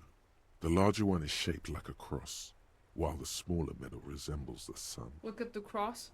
A crowned head in front of 2 crossed rifles. The medal hangs from a blue striped triangle. Look at the sun. A small blue star inside an orange sun. It has the word Valiance written below. The medals, did you get them for? For bravery. It's a conflicted topic for the old veteran. There must have been a number of controversial episodes in his service days. That's what I was going to say, bravery. I'm sure, but I know this uniform's reputation. You are also wondering if I got this for raping women or killing babies. No, I really wasn't. I'm just asking. Honor is everything to me. Whoa. Sounds like you're about to open the gates of conversation. This man will literally talk your ear off if you let him wander off to memory lane. So what did you get the medals for? For doing my duty in the heat of battle. For looking my mortality in the eye. When men like Gaston here hid in the bushes and shot themselves. He saved some muddy princeling who foolishly strolled into the front line in his gown of velvet and gold. Save a princeling? It was on the first months of the revolution here in Revachol. Unrest was spreading like wildfire. Marauders had taken most of the Couronne and were getting really ambitious. King Frisel thought he could end it all in one decisive strike. Sent his cousin, Drisson, to put an end to the unrest. Alas, the young Drisson was all piss and no vinegar, wearing a tunic of purple velvet and cockatiel feathers to battle. Even his rifle was gold-plated, shone from 5 clicks away. Can you imagine the asininity? Purple velvet tunic. That isn't exactly camo. To keep the long and bloody story short, Drisson marched us against the partisans in Couronne. And when I say marched, I mean made us walk into captured enemy territory, single file, like toy soldiers, while he rode in front on his giant red stallion. The rebels were smart. They let us come real close before opening fire. Suffice to say, it was carnage. Must have been a blood path. I got shot in the left shoulder and went down. Just a flesh wound. But just as I turned over, The prince fell into the mud next to me. He was missing his lower jaw. Then his horse, driven mad by the noise and smell of gunpowder, stepped on my leg and shattered my knee. It's painful to even think about. Oh, God. Hang on to the story. Veterans get sentimental after such retellings. This might yield something useful. Okay, then what did you do? I grabbed my sidearm and shot the beast in the head. Then everything went black. Capitaine Arnaud, le fléau des chevaux. When I came to, it was all over. It was just me and Jolas Tresson, gurgling in the blood-soaked mud right next to me. The dink had taken numerous flesh wounds and lost a lot of blood. But despite missing his jaw, he seemed hesitant to die. Tougher than he looked, that one. That's no dink, that's a fighter. So I grabbed the dink and started crawling. Kept going until the 59th Cavalry picked us up. Through some miracle, we both survived. And the jailless freak convinced Frissel to give me a medal for not leaving him to die in his own blood. Piece and shit. He was the commanding officer and I was on duty. Just doing my job. Shouldn't hand out medals for that. 13 months later, I received the Sun for distinguished service. It's not worth mentioning. You sense he's downplaying it. He did a lot more than his duty. More than anyone's duty. It's in his spine, in his billowing breasts, and untarnished self-worth. Sounds like you're being modest, Renee. The old carabinier stands quietly like a statue, his features motionless. What Monseigneur Modesty is not telling you is that he crawled over 7 kilometers before the cavalrymen found him and Drizant. 2 days later that was. And that even while crawling with a mangled half-dead prince on his back, he still managed to murder 3 rebels on his way. Is that pride in his voice? It's deep down, but maybe even unbeknownst to the man himself. It's there. Hold on, you're just a little bit proud of Renee's heroics, aren't you?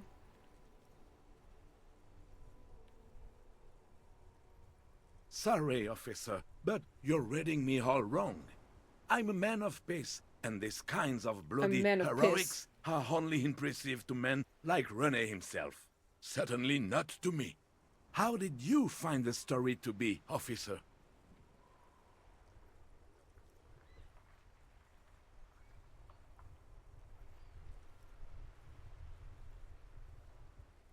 Maybe, but also bear in mind, officer.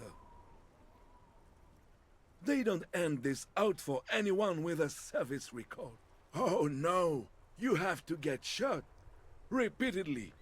And you need to get your hands bloody too. Really, really bloody. Do not speak of what you know nothing about, Poltroon. Duty is something you will never understand. Thanks for the story, Renee. Bah! There were many such stories in those days. Many such men, too. True Revacholians. Men with backbone. Oh, yes, René, yes. Men were bigger, girls were prettier, and everyone wore the fascia. Lord, please, bring those days back, if you can. I'm not getting into this with you again. Officer, was there anything else? You should try to come up with a heroic story of your own. Oh God. Impress this old soldier. A drama? I don't know if that's gonna work. It's clear you like the hard stuff, Brota. What is my lower intestine going on about? Lower intestine? The term is metabolic and circulatory system. Okay, but what's the hard stuff? Fascism, Brota. No. No. Many things, but it's mostly about trusting your gut. Who does your gut tell you is the source of Revachel's problems? I thought you were a circulatory system. Quit stalling, Bruta. We're talking about the weakest, worst, most insane thing. The weak link. Yes. Woman. I don't like this. That's what fascism boils down to. The rest is also important. But the main, stomach truth. You're having a stomach truth. Because you've said the hard things that others... Okay. Yes. Let's call it that. I don't want to do You're it. going to keep your vooz, right? Keep your vooz, Brota. No, I'm not going to be played by an upset stomach. There's a slow, painful growl somewhere in your intestines, knocking on your alcohol-engorged liver. It is one of betrayal and disappointment. I think I might have accidentally picked one of the bad answers to get this because I'm not doing it.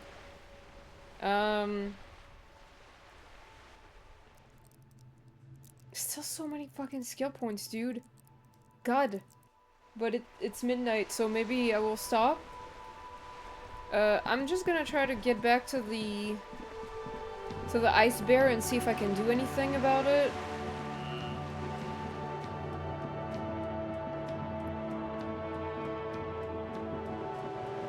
And after that, I will go to bed.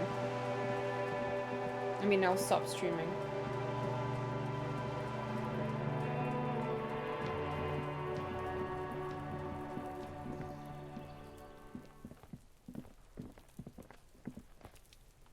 Oh, that's not where I'm supposed to go.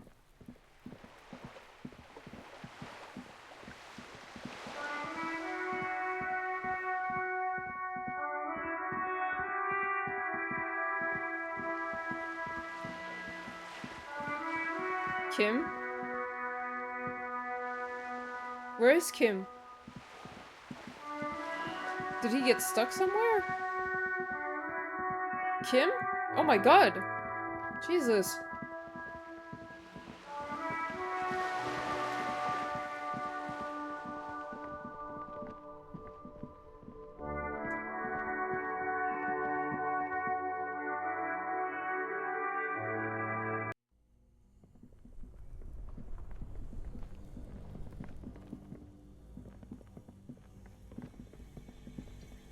Maybe if I have my flashlight on, maybe that will help. I don't know.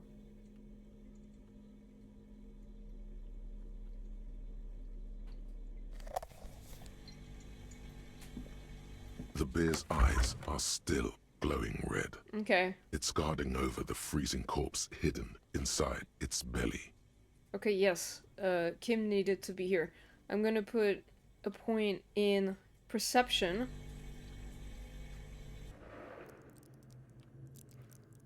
Perception.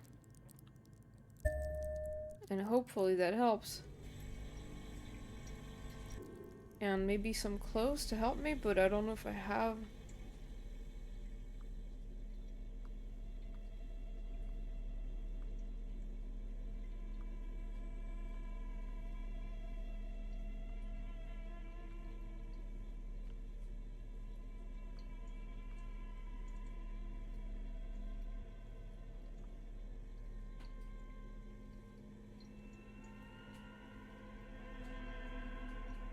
I've got fucking nothing on perception.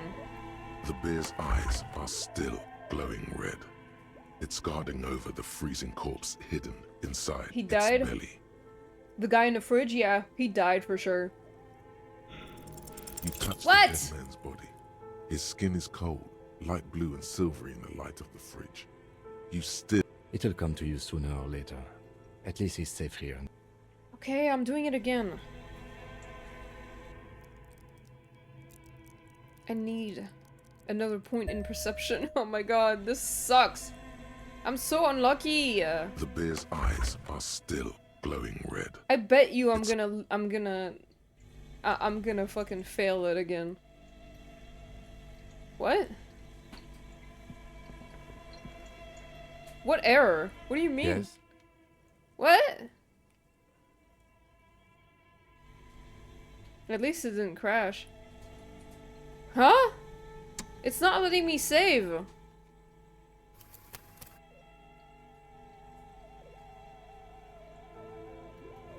Bro, this game. Let's do this again. The bear's eyes are still glowing red. Your Yes! arms reach out and your eyes close, as if by their own volition. It's dark all around. You feel cold, slippery flesh, first with your fingertips, then under the palm of your hand. What is this?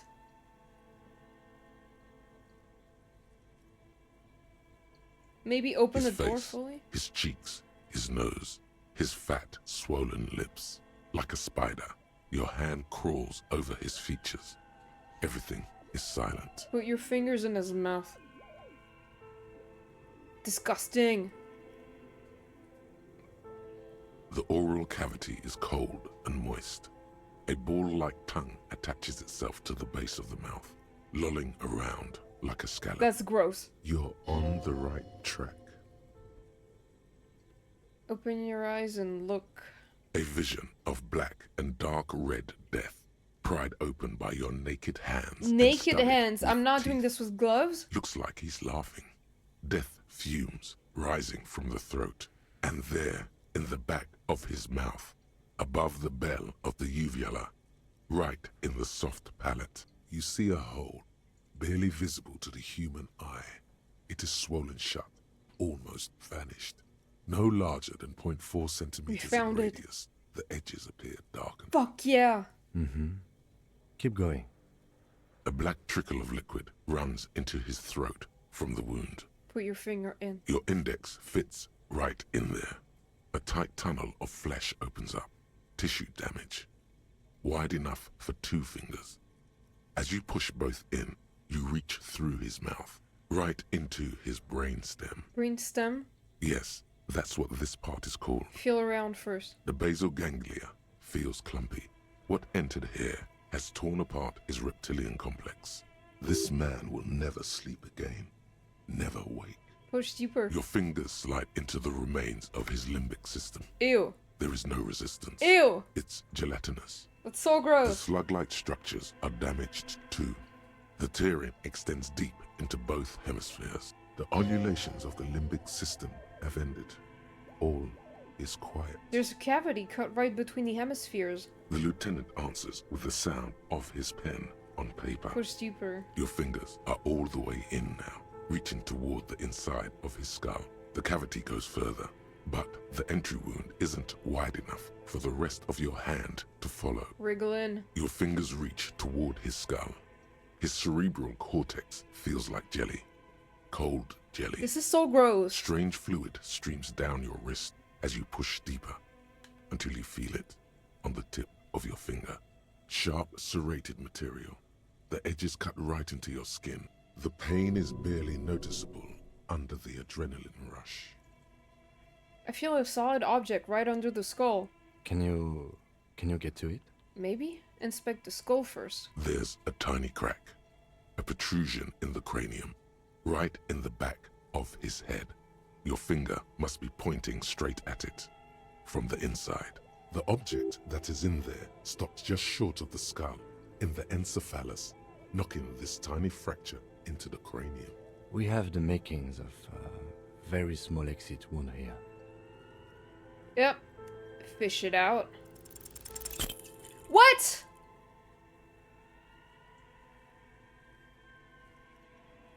Bro, be for real. How do I miss these checks when I have so many chances? Like, this is dumb.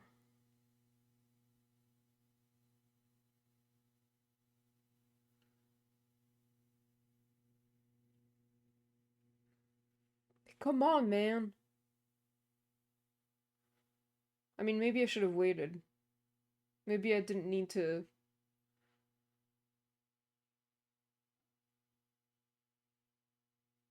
Maybe I didn't need to pull the bullet out. I guess I didn't really need to do that.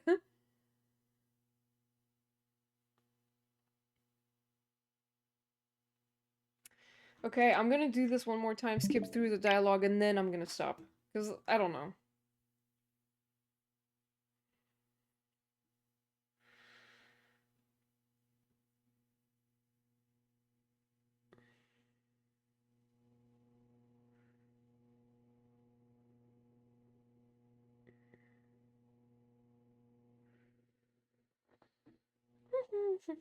Beepo beepo. Da da da da beepo beepo. Beepo beepo. Electric sound.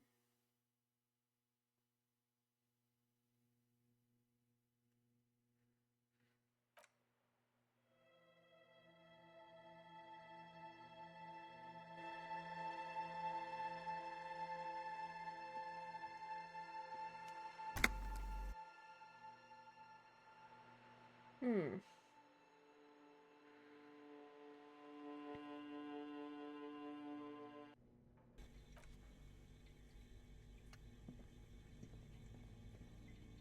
The bear's eyes are still glowing red. It's guarding over your arms.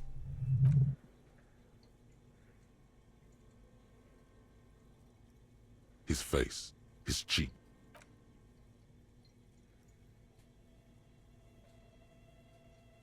The oral, you're on the right track. A vision, you see a hole. Mm-hmm. A black, your index fits right.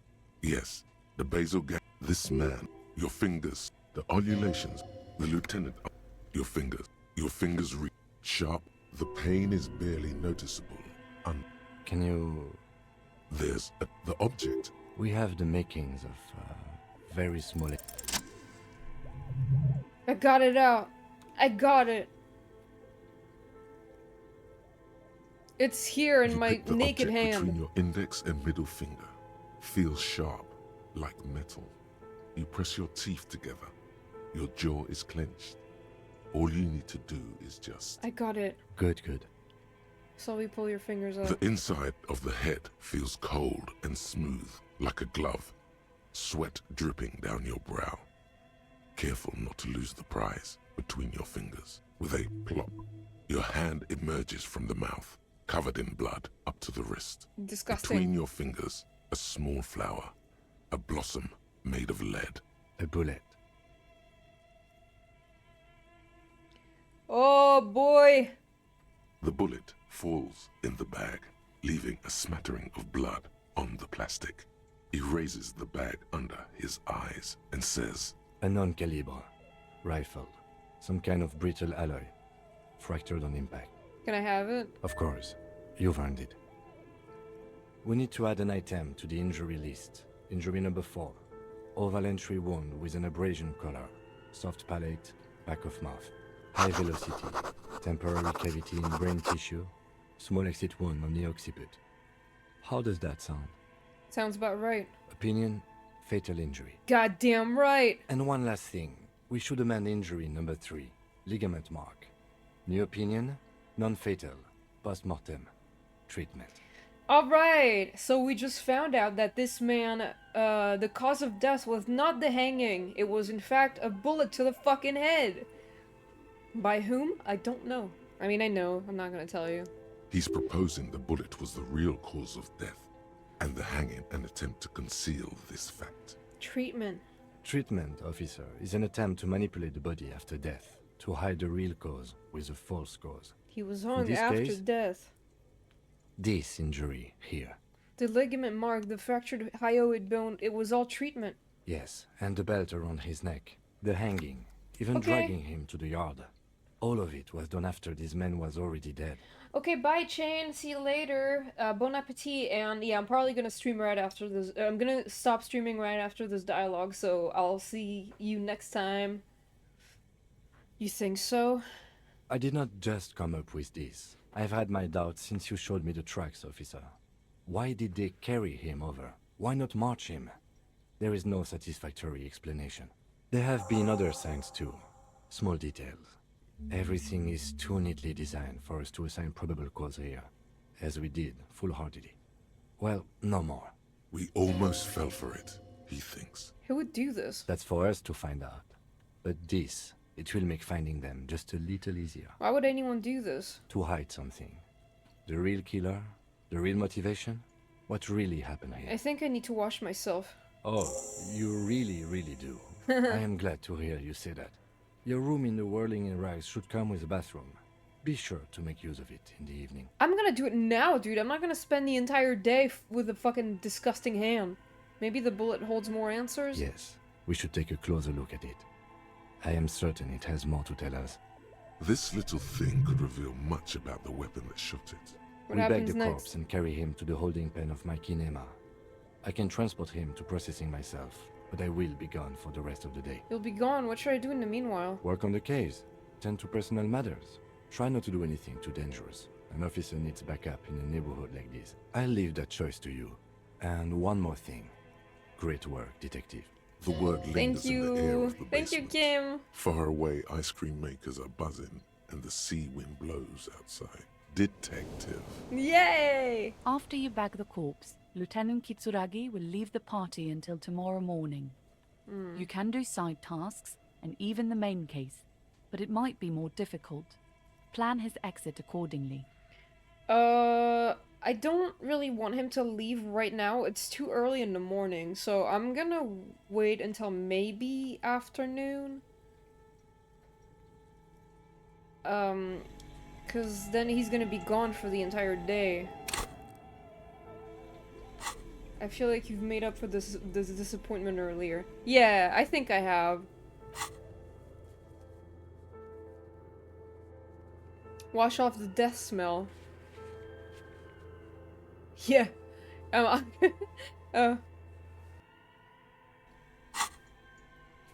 Maybe I should start a thought.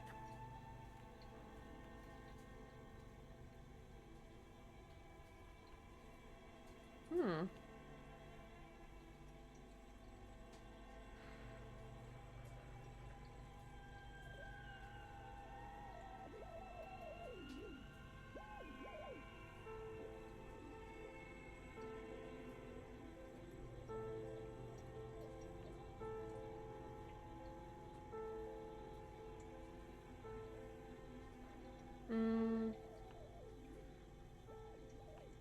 I'm gonna try the Jamrock Shuffle.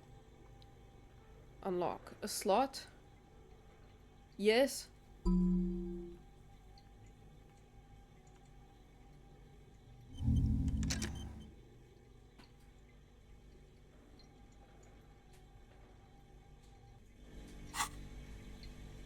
Time to save. Okay, but yes, it is late, and I'm going to stop streaming for now.